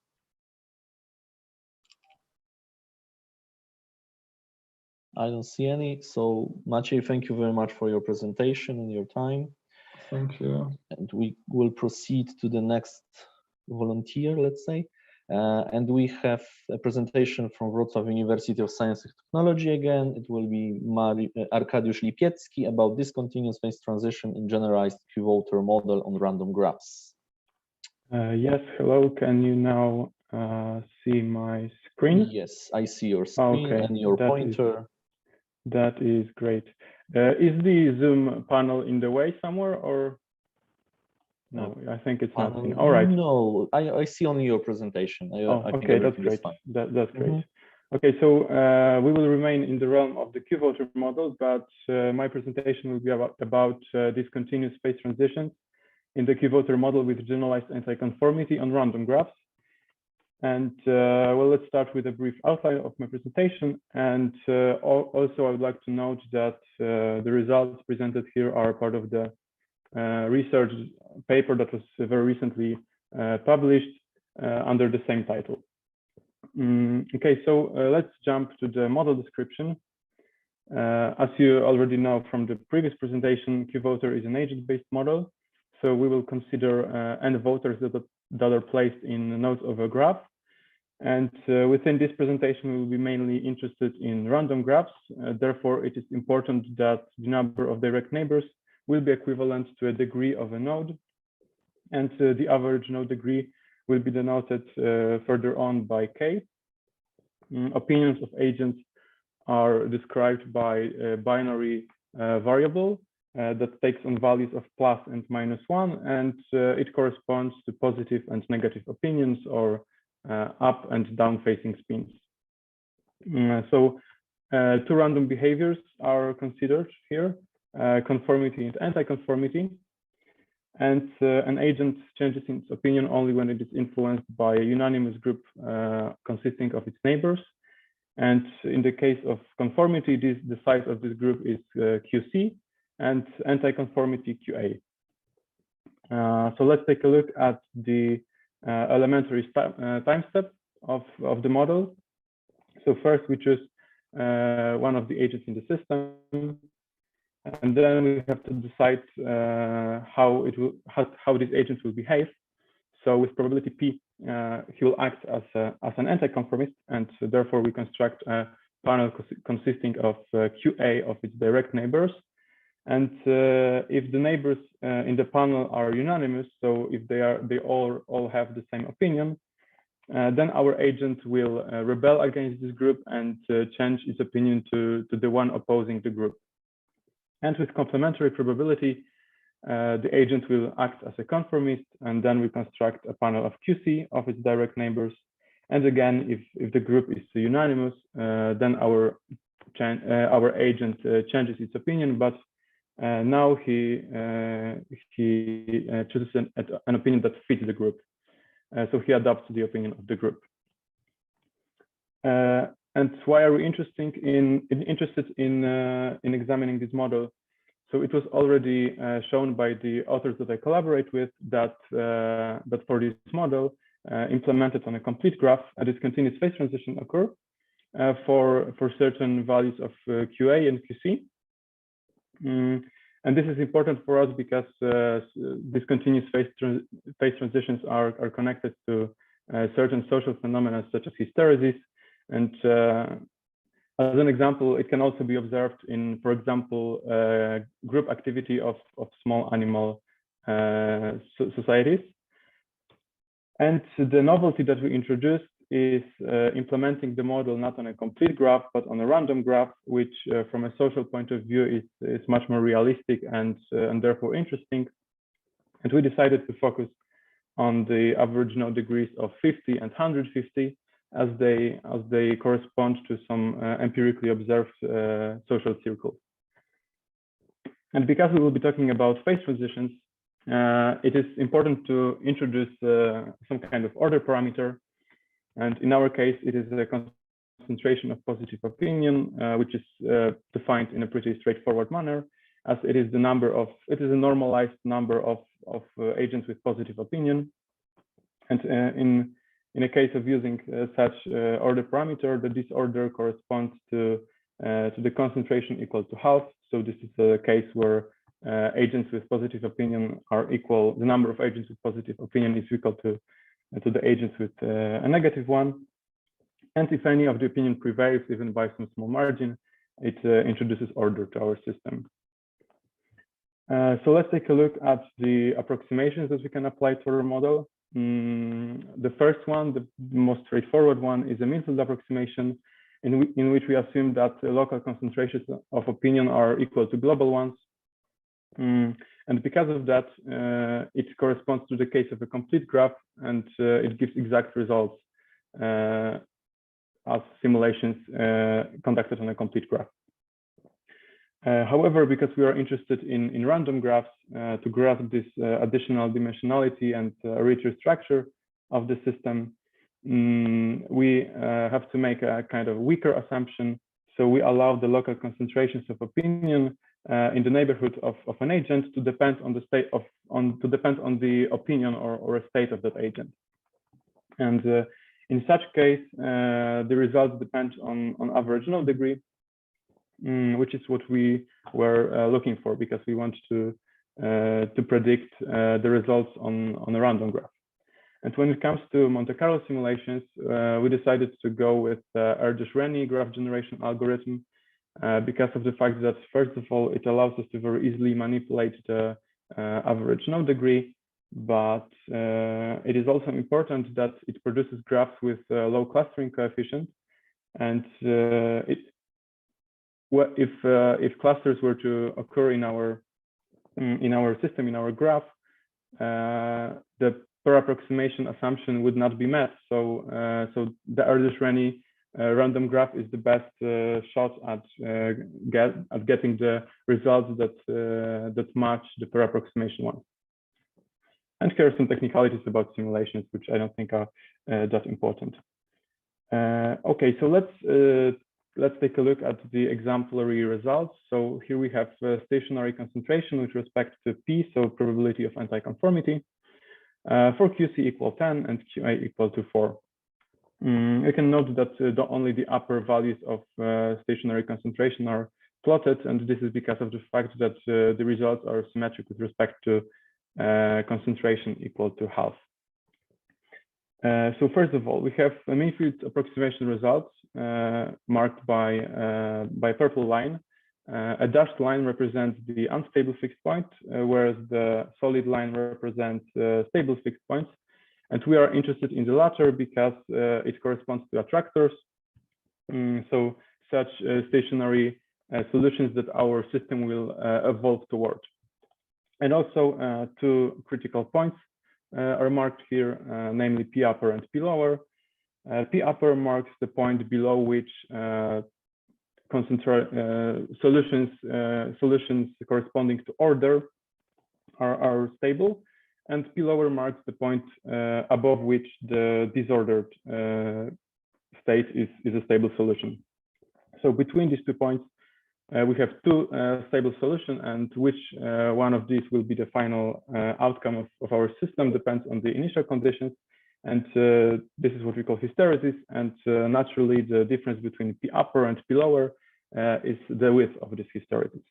So now let's add the results from pair approximation and simulations for K equal to 150.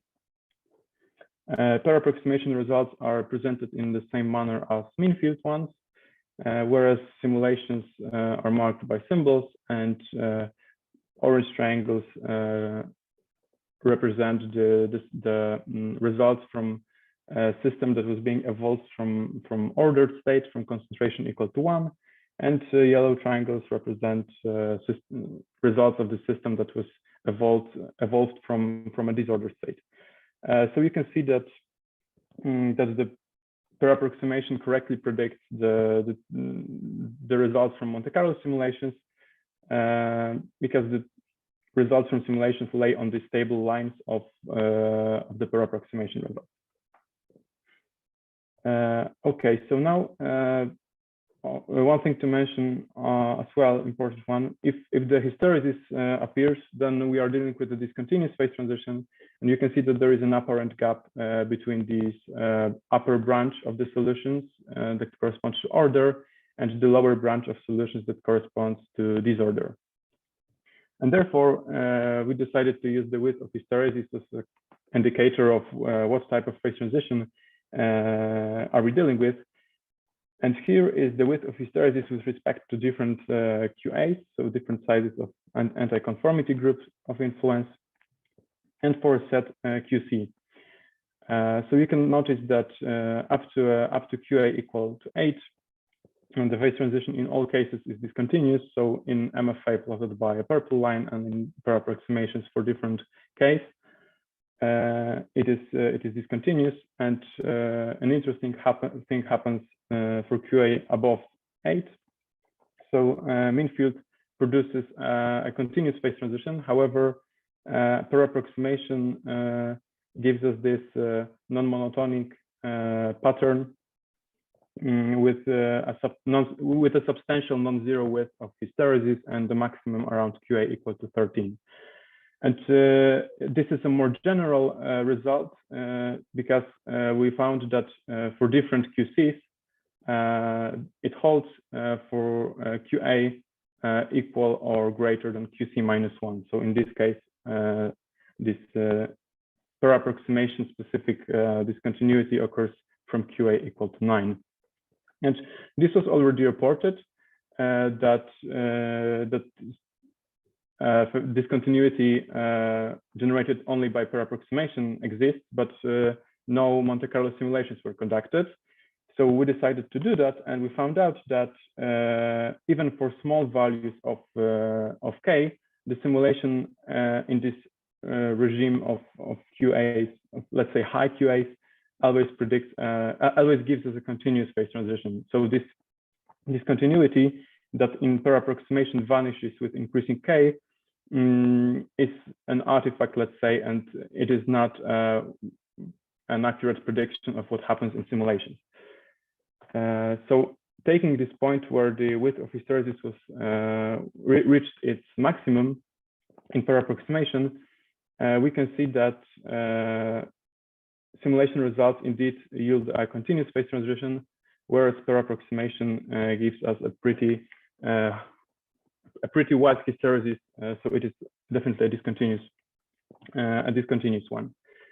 And in this case, neither mean field approximation nor PA predicts accurately what happens in simulations. However, in terms of quality, so the type of phase transition is predicted better by mean field approximation. So to conclude, the theoretical predictions that we obtained via pair approximation don't match the results obtained from Monte Carlo simulations for certain values of QA and QC. And in these cases, mean field approximation and simulation results match in terms of type of phase transition. And there is a per approximation specific discontinuity. And a take-home message of our research would be that one should use per approximation with caution, and it is always best to complement the results of approximations with simulation results just to be sure that nothing that everything matches. And thank you very much for your attention. Thank you, Arek, for your talk. Do we have any questions?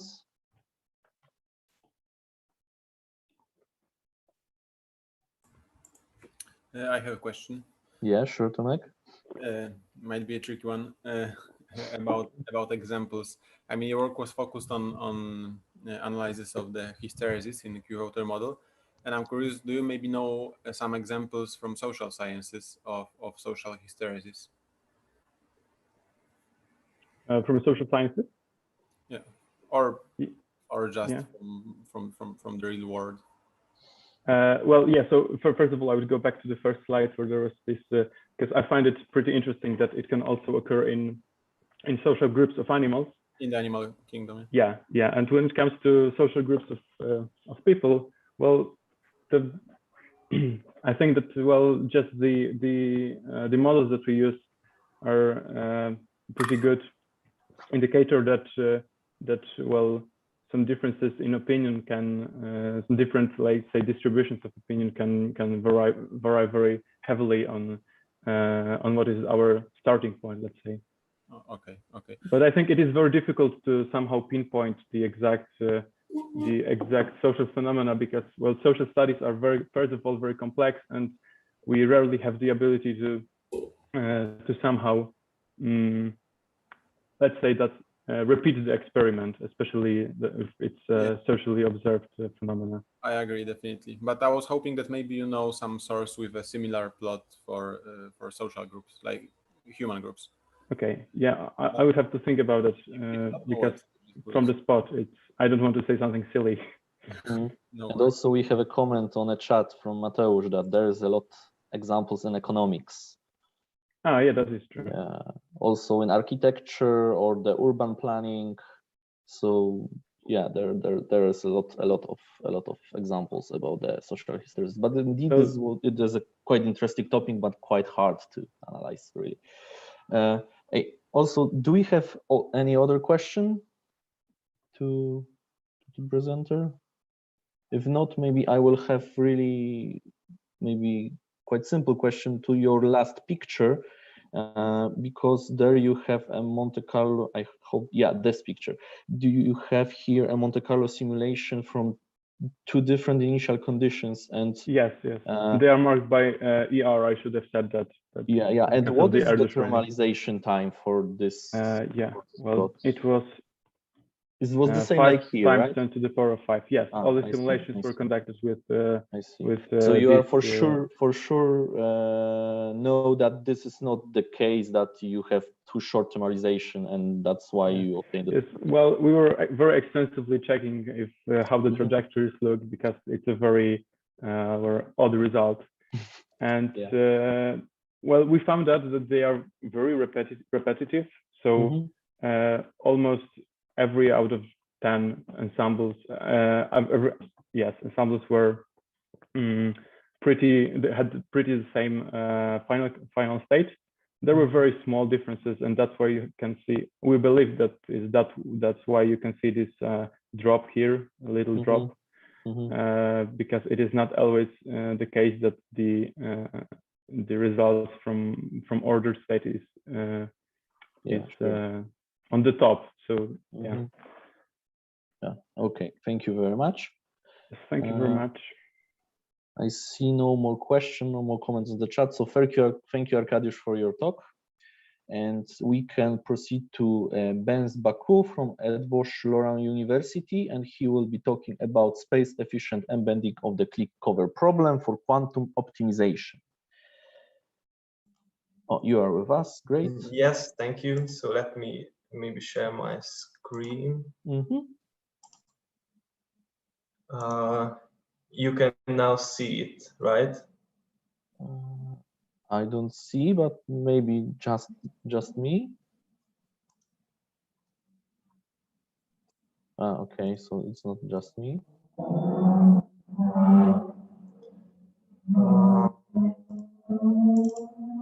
Oh, something appeared. Now, Yeah, now I you see. see. Yeah, I see your desktop already. Okay, and now. Oh, great. It's Yeah, still- I see the okay. presentation. Nice. So the floor is yours. Okay, thank you. So, hello. Yes, my name is Bence Bako, and I'm a master's student at Eötvös Loránd University in Budapest. And today I want to talk to you about a useful trick in quantum optimization. So as we know, there are some quantum algorithms developed quite some years ago, like Shor's factoring algorithm or Grover's search, which offer significant speed up over their classical counterparts. The problem is that to take advantage of these speed ups, we would need much bigger error-corrected quantum computers than we have today. These current devices are called noisy intermediate scale quantum devices. So for now, we need to design quantum algorithms that use a small number of qubits and are somewhat noise resilient in order to demonstrate some useful quantum advantage. One class of such algorithms could be the variational quantum algorithms, which use a parameterized quantum circuit, and these parameters then are the object to optimization through some classical method like gradient descent. So in this sense, these are hybrid algorithms because they have a quantum part and they have a classical part. And one of these variational algorithms is the famous QAOA, or quantum approximate optimization algorithm. So inspired by the adiabatic theorem, starting from the ground state of HD, we want to reach to the ground state of HP, which is the problem Hamiltonian. The other one is called the mixer or driver Hamiltonian. So the mixer is composed of sigma x's, which are the Pauli X matrices acting on the ith qubit. So if we exponentialize this term, then we would get a unitary operation which has the eigenstate, the plus state, which we can achieve by applying Hadamard gates on each qubit. Then we apply a unitary generated by the problem Hamiltonian, and then a unitary generated by the mixer. And this is called one layer in the algorithm. And this is P, the number of layers which we can choose. So these unitaries are parameterized by some gammas and betas. And these parameters are the object to optimization. Now the question arises, how do we choose the problem Hamiltonian? So let's suppose we have a quadratic binary optimization problem, a Kubo problem, which then can be embedded into the ground state problem of an Ising Hamiltonian through this equation. Now let's take a look at our concrete problem, which is the click cover problem. Let's suppose we have a graph and we want to cover it with 2 clicks. Then the correct cover for this particular case would be these 2 clicks, because they form, these 2 subgraphs form complete graphs. So this can be formulated as a Kubo problem if we use the one-hot representation. This means that in this case, we assign 2 bits to each vertex, and the vertex, and if the vertex is in the first click, or supposedly it is in the first click, then the first bit is 1, the other one is 0, and vice versa. Then the cost function would look like this, where the first term penalizes if we have assigned vertex to multiple clicks, meaning that not only 1 bit is 1 for that vertex, or both of the bits are 0, this term would give some non-zero element.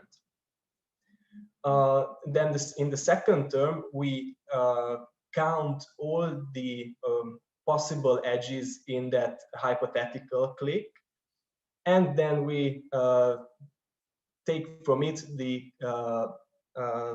edges actually present in that subgraph. So the formulated Ising Hamiltonian uses n times k qubits, where n is the number of edges and k is the number of clicks. Now we want to change the encoding. In the binary representation, we assign log k bits to each vertex. This would mean that if the vertex, this first vertex is in the first click, then in the 1-hot representation, it would be 1, 0, 0, 0. In the binary form, it would be 0, 0. And so on for the rest of them. So in the cost function and the Hamiltonian, of course, we lost the first term because here it is impossible to assign a vertex to multiple clicks. And the Hamiltonian looks like this one. So we have reduced the number of qubits from n times k to n log k, where log is, of course, the base 2 logarithm, which is then an exponential reduction in the number of clicks.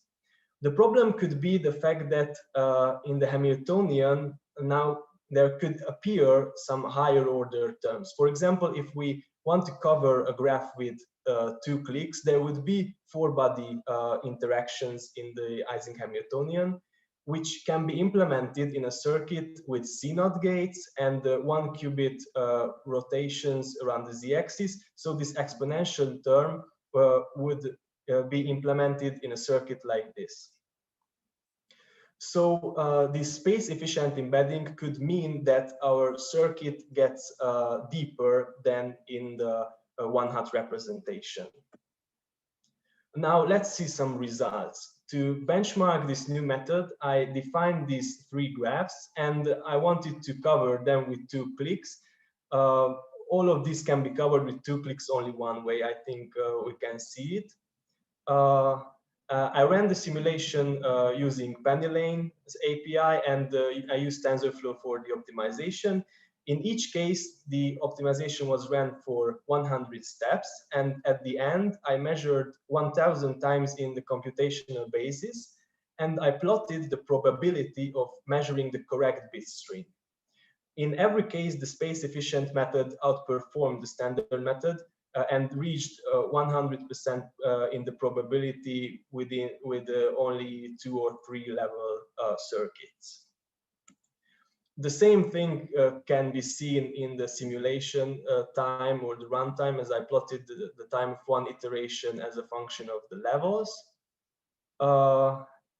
And if we take a look at the cost function for graph B, we can also see the same thing. Here, the standard method easily gets stuck in a local minimum and doesn't reach the desired state. And all of this comes of no surprise, because with 2 clicks, the space-efficient embedding is also quadratic. So it's also a Kubo problem. So here, not only the number of qubits is reduced, but the circuit depth as well. And this means that here the new method is better in every way, but this is only true for 2 clicks. Now, if we want to run the algorithm on a real quantum computer, we should change our approach a little bit, as we must use a finite number of shots, and we can't really do backpropagation. We need some trick for it. So I use the parameter shift rule for differentiation, and I ran the simulation with 50 or 150 shots, which is not very much, but with a stochastic gradient descent, we can see that even with 50 shots, the algorithm performs pretty well. And with a 1-level circuit, the stochastic method can even outperform the analytic calculation or the analytic simulation, because here it doesn't get stuck so easily in a local minimum. So just to demonstrate the functionality of the new embedding, I ran some simulations with 4 clicks. And here the probability reaches 98% with a 10-level circuit and within less than 100 iterations. So here comes in really handy this new method, because for this graph to do the one-hot representation standard QA method, we would need 20 qubits, which is really hard to simulate on an average computer, let alone using a quantum computer, which costs really much per second or per using it. Yeah. But now, when is this new method really useful? The short answer is if we have a quite good quantum computer with a small number of qubits. So if we consider the different architectures, one may be better at adding qubits, the other at making longer computations.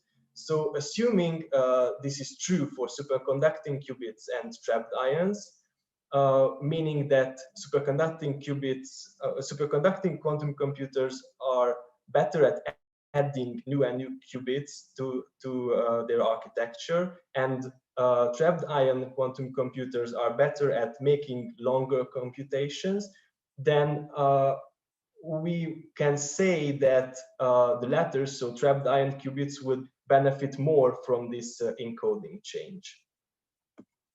So thank you for your attention, and I will take your questions if there are any. Thank you very much for your talk, and follow the last slide. Do we have any questions from the audience?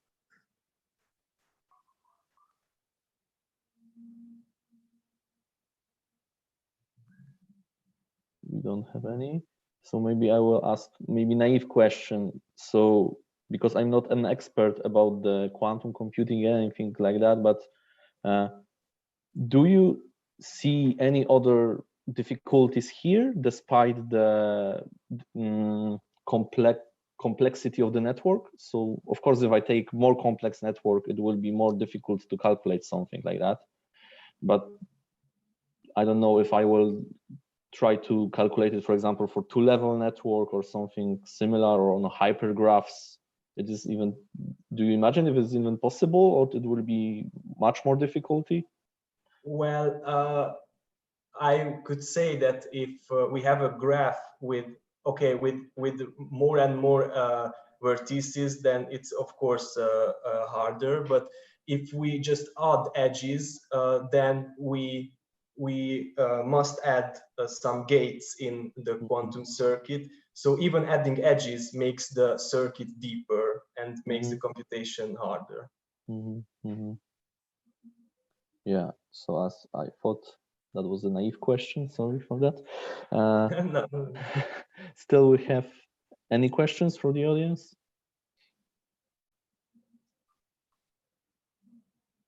If not, thank you very much for your interesting talk. Thank you. We will proceed to the next talk, and it will be the Anas Ayat Sahli from Idzon University. I don't know if you are with us, because yes, you yes, are great. And you will be talking about linguistic decoherence effect on quantum correlation and Heisenberg model. So you can share your screen with us if you want. And the floor is yours.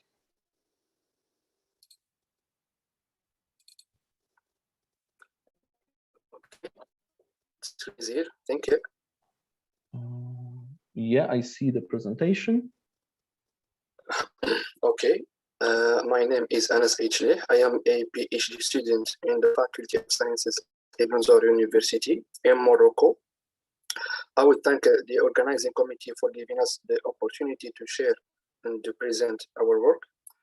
During this talk, I'm going to present one of the major obstacles in the implementation of quantum devices, including quantum computers, which is called decoherence, and more specifically, the intrinsic kind, through Heisenberg's spin-shell model as one of the natural candidates for the exploitation of quantum resources. So the outline of this presentation is as follows. First of all, I will give a brief definition of intrinsic decoherence. Secondly, I'll present, or I will introduce the Hamiltonian system. Then I will present the quantificators used in this study. I will give numerical results in 3 particular cases, and I will end my presentation by some conclusions. So the interaction of a quantum physical system with its surrounding environment induces correlations between them. So decoherence is the evidence of these correlations between the system and its environment. So here we focused in intrinsic decoherence. The intrinsic decoherence means that Schrödinger equation is modified in such a way that coherence is destroyed as the physical properties approach the macroscopic scale. So the Milburn proposes the hypothesis that on sufficiently short time steps, the system does not evolve continuously under unitary evolution, but rather in a stochastic sequence of identical unitary transformation. What is that? In terms of density operator, the dynamical evolution of a quantum state is given by Liouville-Newman equation. So Milburn comes to add a term responsible for the phasing process. So gamma here represents the intrinsic decoherence rate. And when gamma is equal to 0, the system evolves continuously and there is no intrinsic decoherence. The solution of Milburn equation is given as a function of time, where Em and En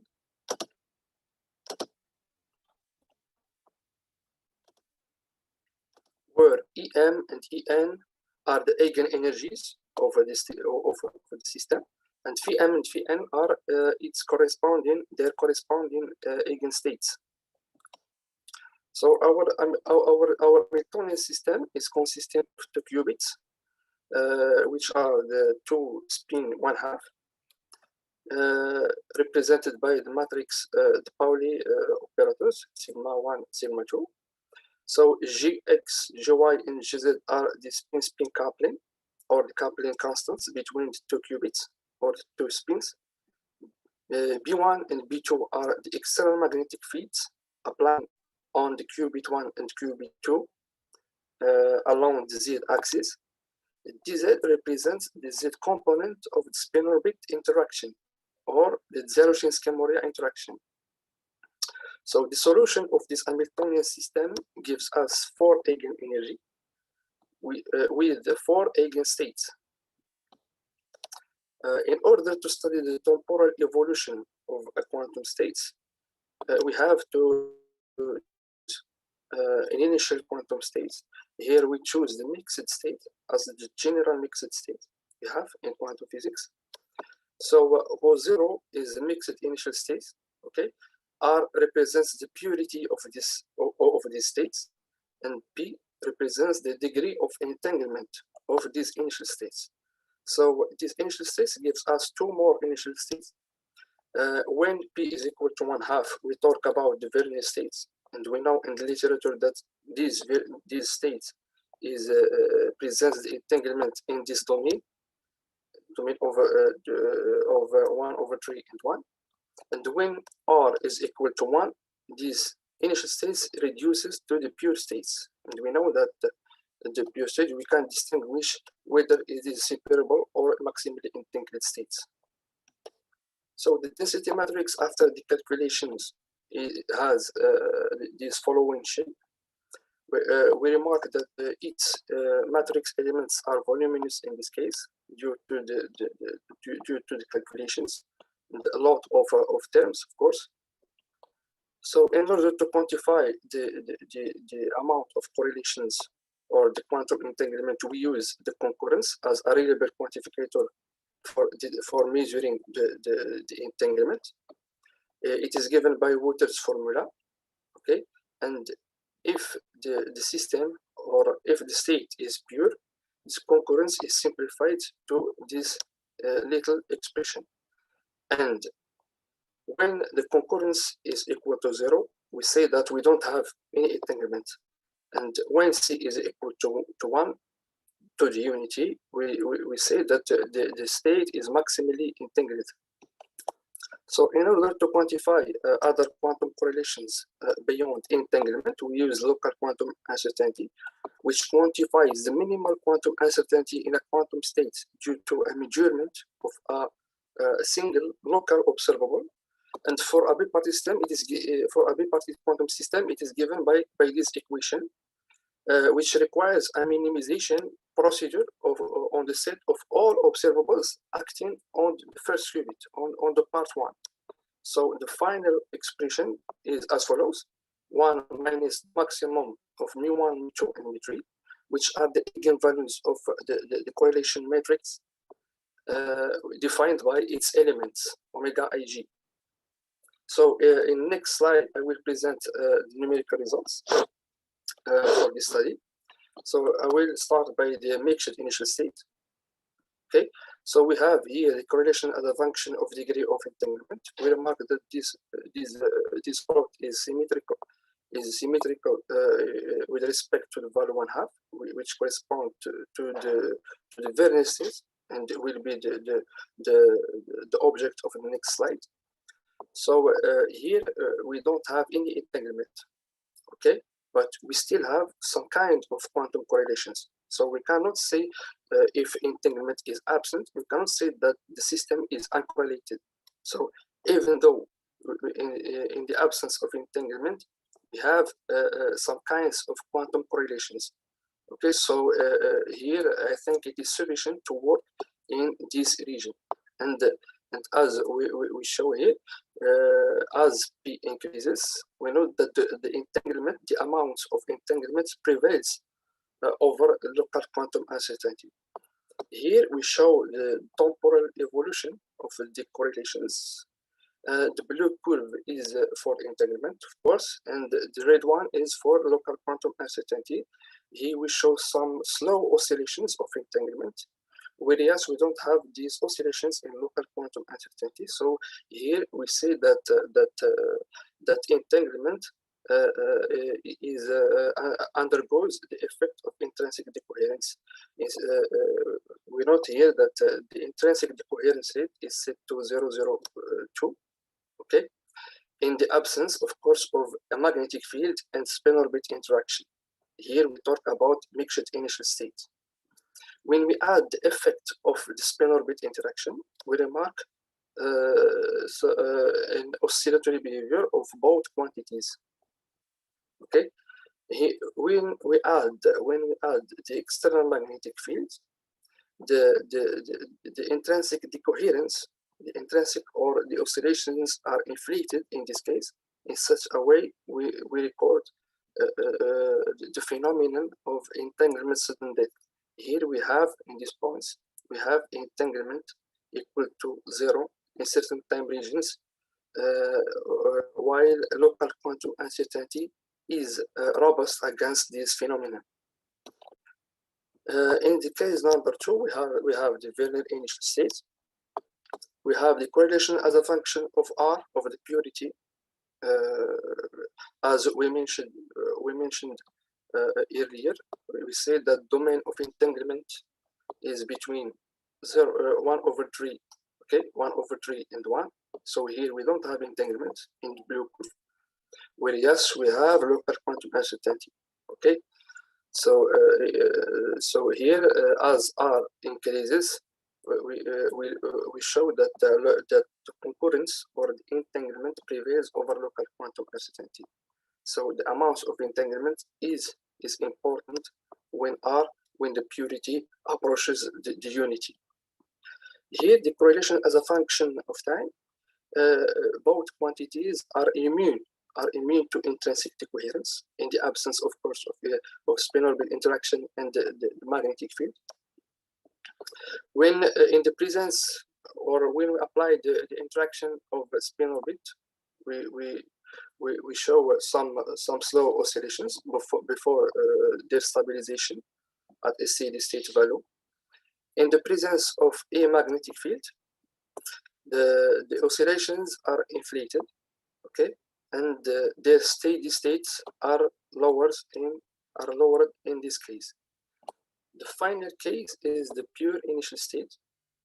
Of course, this pure initial state corresponds to R equal to 1. So here we have the correlations as a function of degree of entanglement. So here always the concurrence prevails over local quantum uncertainty. When P is equal to 0, both quantities are 0.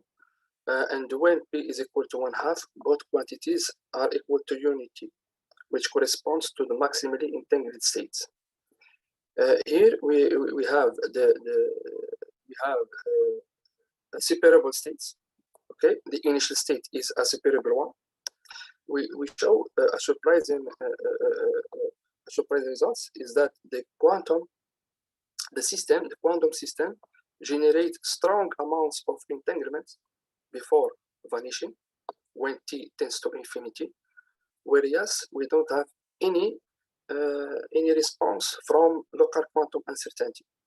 Okay, but when we add the effect of Dzyaroshinsky-Moria or spin orbit interaction, we record some behavior of local quantum uncertainty.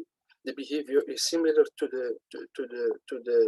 the concurrence, okay, but with extremely low maxima.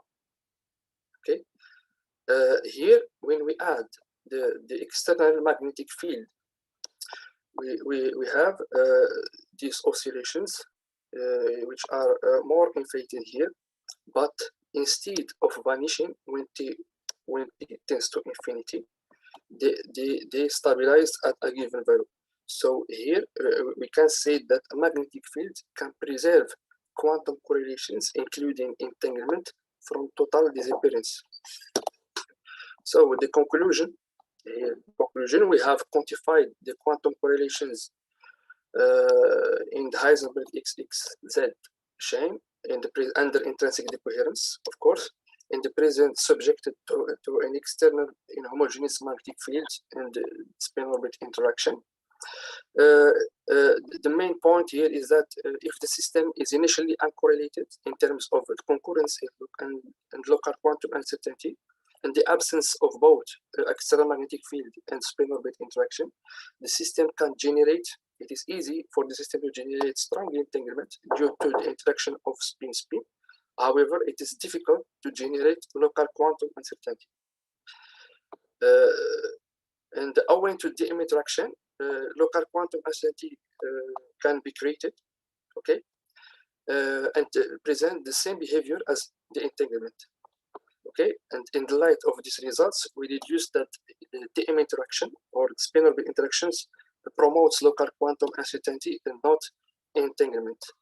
And finally, the external magnetic field plays a capital role in the preservation and the amelioration of quantum correlations over time. And thank you for your attention. Thank you very much for your talk.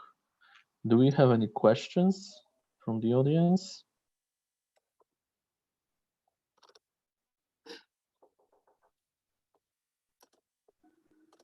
I do not see any, so maybe I will ask one. When you have written down your equations, you put, because I saw it on all pictures, I think, that your Kaplik constant are always 0.5. And any justification why you take this value, or it really doesn't matter what kind of value I will put into this? Can you repeat the question, please? When I have a complete constant, I think it was denoted with J in your equations. P, the constant, the parameter P, or what? The parameter J, Jx and Jy. Yes, Jx and Jy. J represent the spin-spin interaction. Mm-hmm. Okay, so here it is not important. So you want to make it symmetric. That's why you put X and Y to the same value. Yes, yes. Okay, I see now. I see. Okay. Yes, thank you. Wow, great.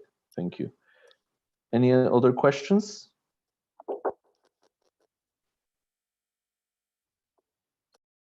No, we do not have any other questions. So thank you very much for your interesting talk. And we will proceed to another talk from the Wrocław University of Science and Technology. It will be Aleksander Kaczmarek. Sorry? Okay, and he will talk about the semi-classical dynamics of strongly interacting bosons from slave bosons perspective. Right, so hello, but I cannot I see. Screen while Anas, can you stop sharing your screen, please?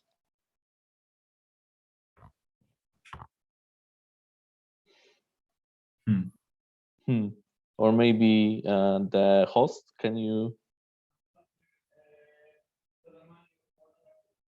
Hello, hello. You just drop the mic and go on. I think so. Oh. All right.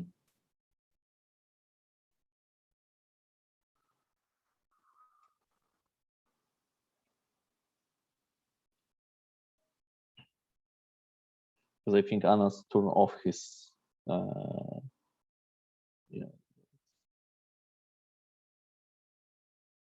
Yeah, great. Thank you.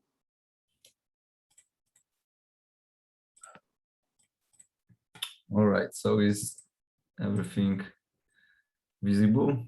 Yeah, I think so. I see your presentation. So right. So hello. My name is Aleksander Kaczmarek, and as you can see, the topic of my presentation is semi-classical dynamics of strongly interacting bosons from slave bosons perspective.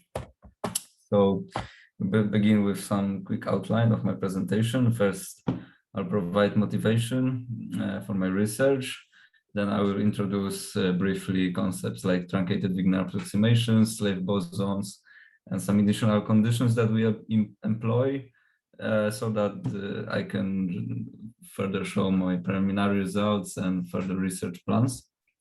So shall we begin? The motivation was to develop some numerical methods that can simulate strongly interacting bosons in optical lattice, and further to extend this to be able to simulate larger systems that are beyond the capabilities of exact diagonalization.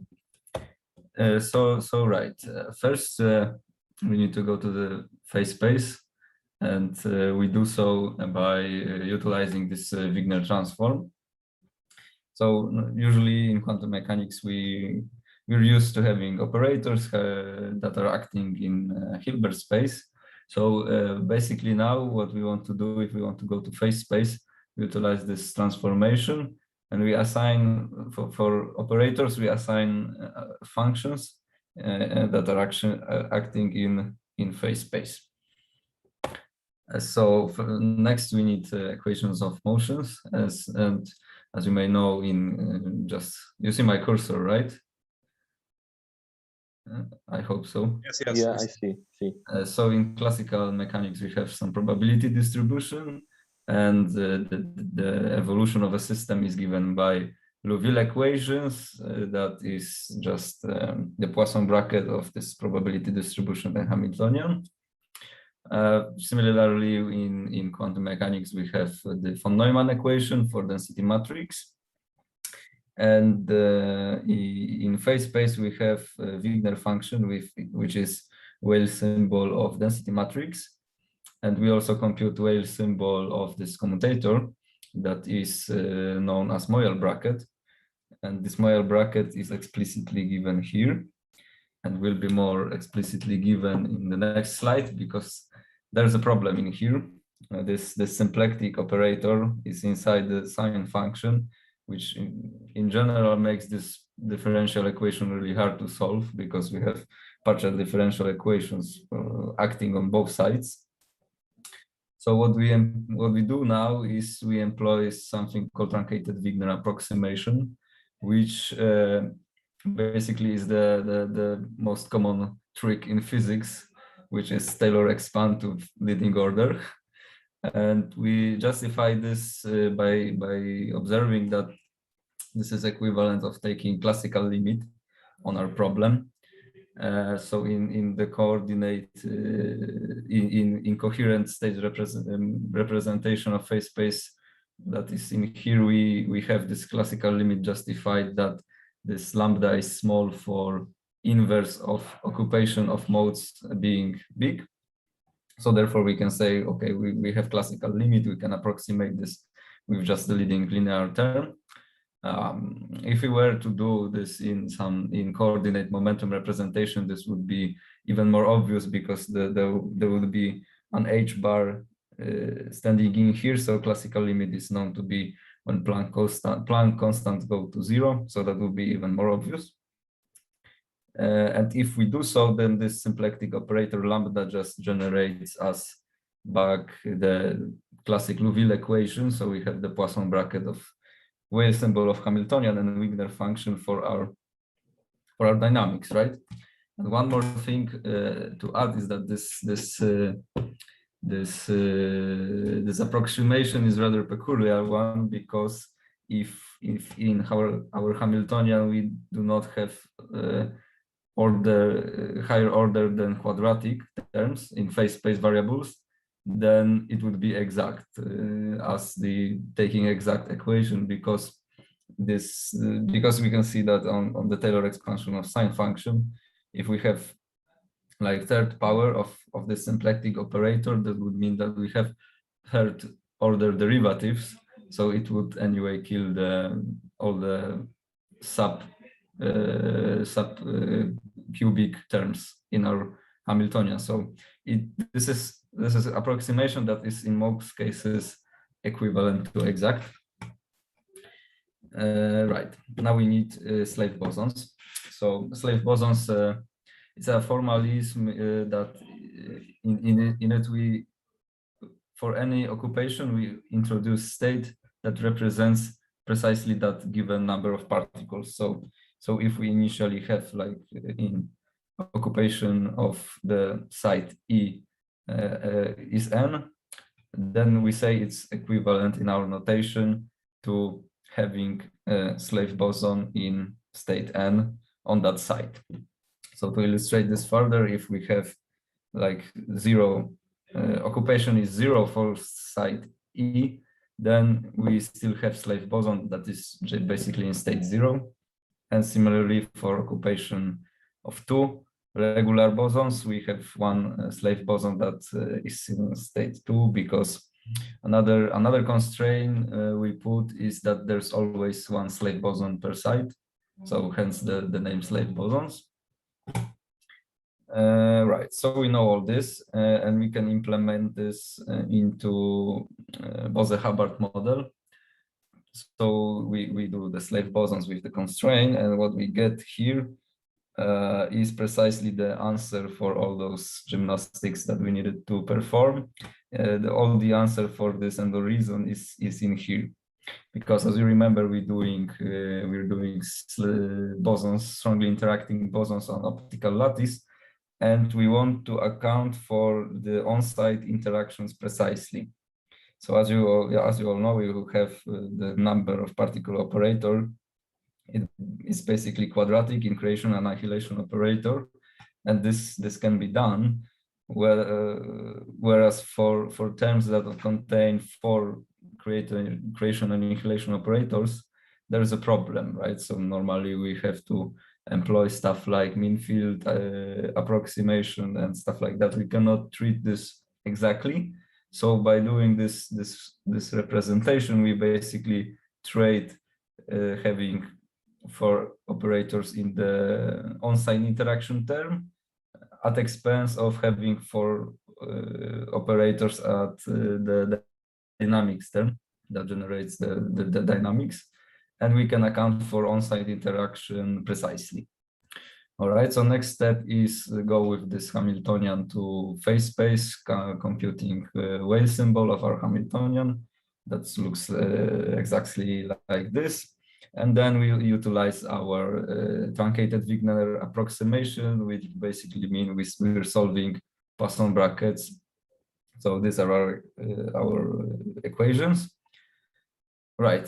So there's only last thing that we need to mention are initial conditions that we employ, because the Wigner function, as I said, it's equivalent of density matrix in phase space, but it has one major flaw, and this is that this Wigner function can be negative.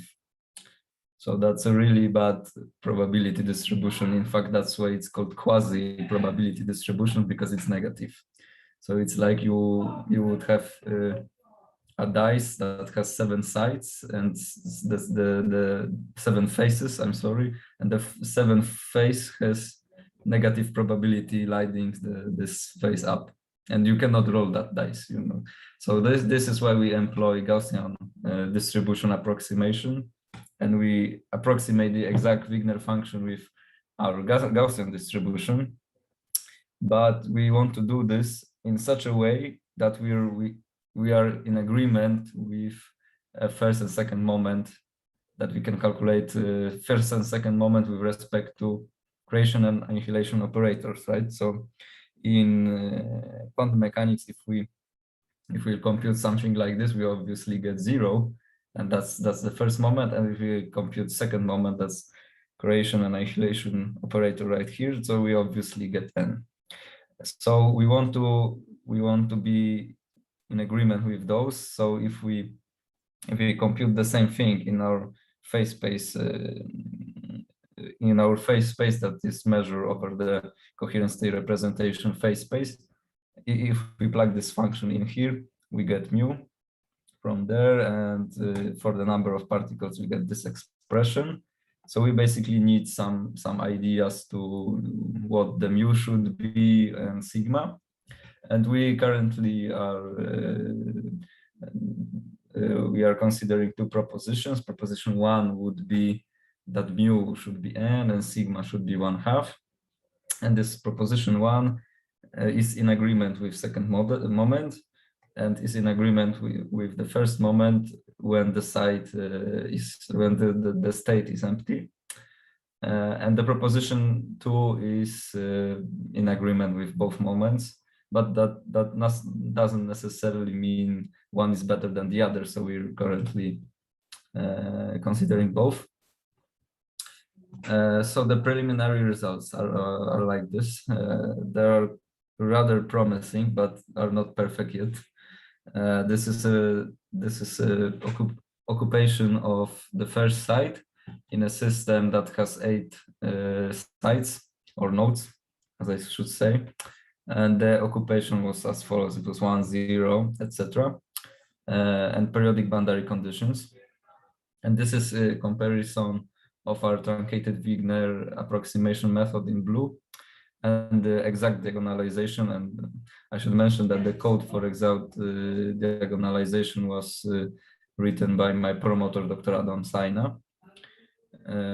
Yes, and this is rather typical picture from the papers that contain truncated Wigner approximation, because it's well known that it should be really precise and follow the exact result in a short period of time. Then it will necessarily break down, because we are approximating over highly nonlinear term that deals with dynamics. And another typical behavior is that it stabilizes as this over some level. So that's what shows it's rather promising, but this slide really shows that some work needs to be done. But yes, me and my promoter, Dr. Adam Saina, we are fairly convinced that the problem is in numerical methods.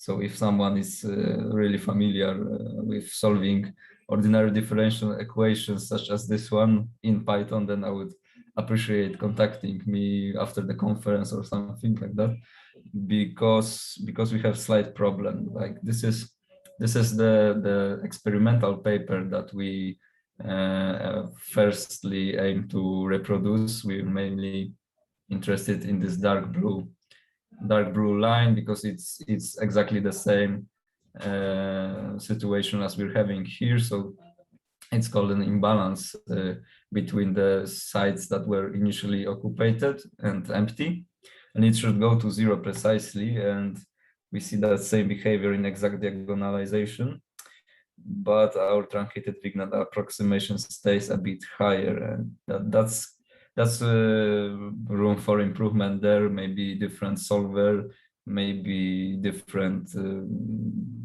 method of integrating, but I think we're close. We're getting close there. So that will be all. Thank you very much.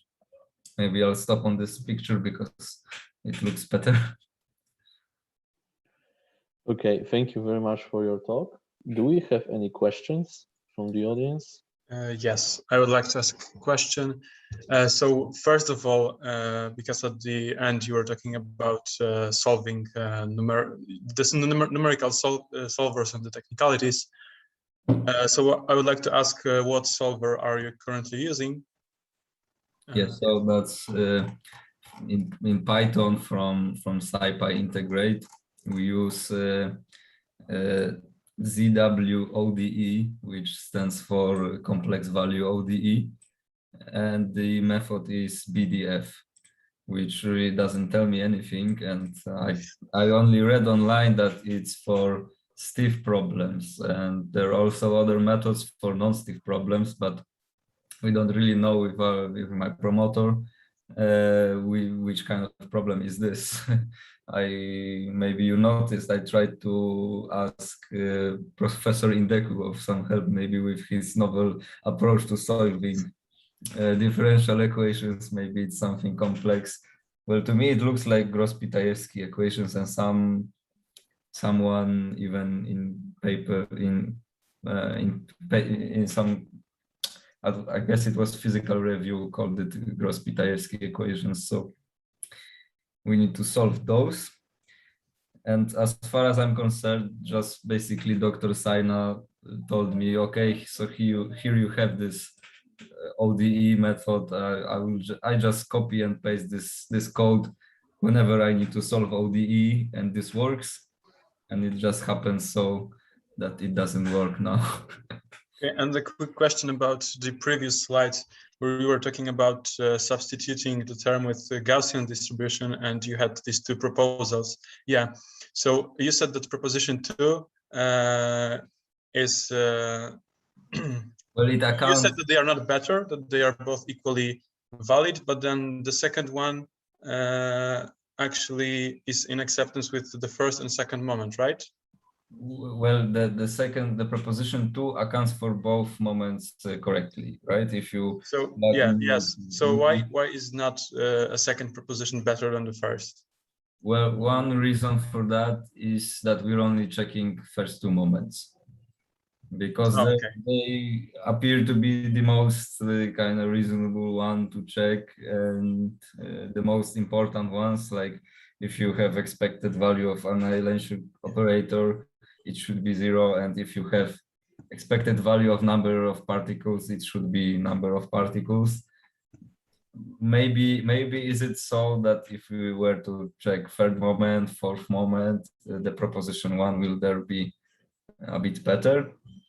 But yeah, as I said, proposition 1 accounts for this moment, the second moment correctly, and first moment with an empty site. And proposition 2 only in both conditions, so it's not really that much worse. Perhaps the difference maybe is in higher moments that this proposition wins, but we don't know for sure. Maybe if we take another solver, then proposition 2 will be better. Okay, thank you very much.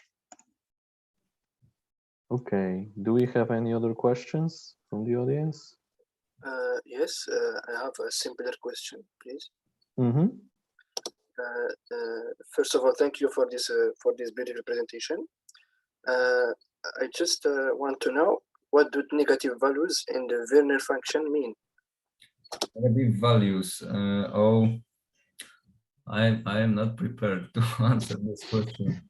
It is probably caused by the fact that this is only quasi probability distribution, but I've not really taken that much deep dive Maybe into this. it is maybe mean the presence of quantum interference in the phase space. No.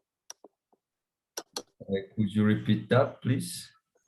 I think they mean the presence of physically the presence of quantum interference in the phase space. Well, it does have to do definitely Don't know. Huh? With interference. I'm just searching my computer for another thing that I could show, because somewhere in my computer I have, or maybe I should Google it, because this is a rather famous example.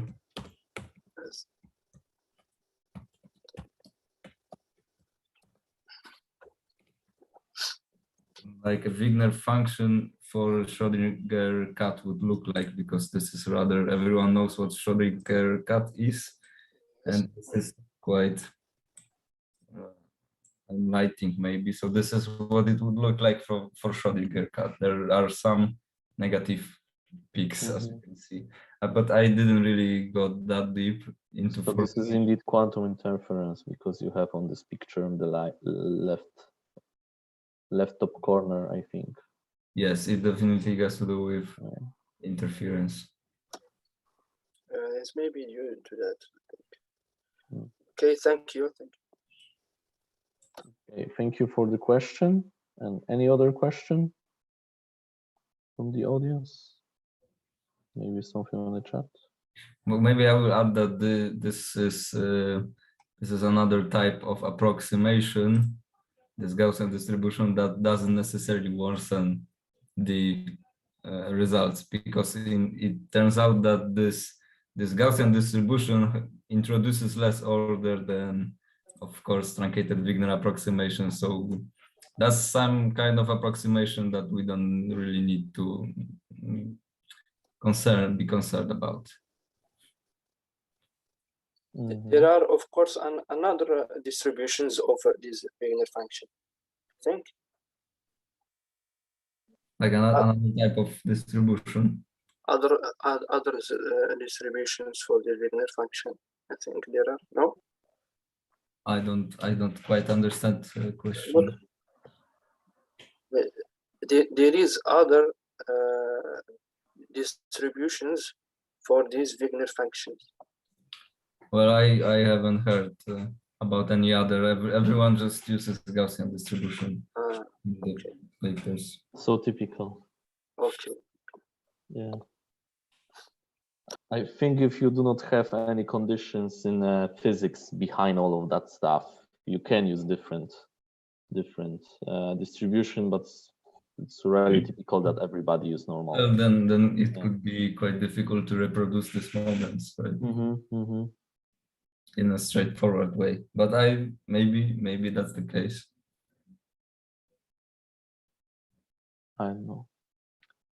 Okay. I do not see any other questions. So thank you very much, Oleg, for your presentation. And thank to all of the speakers along this session for all your presentation, all the questions and all discussions.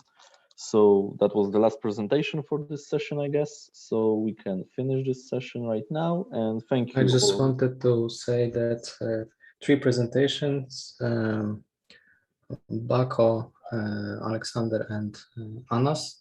The presentation will be given to Jerry, to Janusz and Bartosz from my Qubit Science Club later. So you can expect more questions if there are some questions.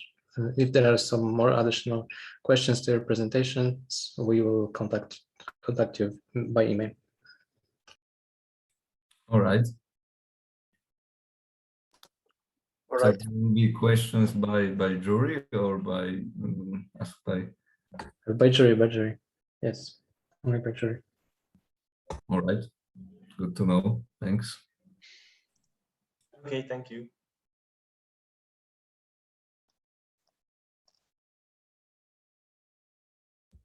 Okay, so we can end, yes. Yeah, I think so. So thank you to all of you and see you somewhere. Thank you. Goodbye. See you. Well, perhaps tomorrow, maybe. See you. See you. See you guys. Bye.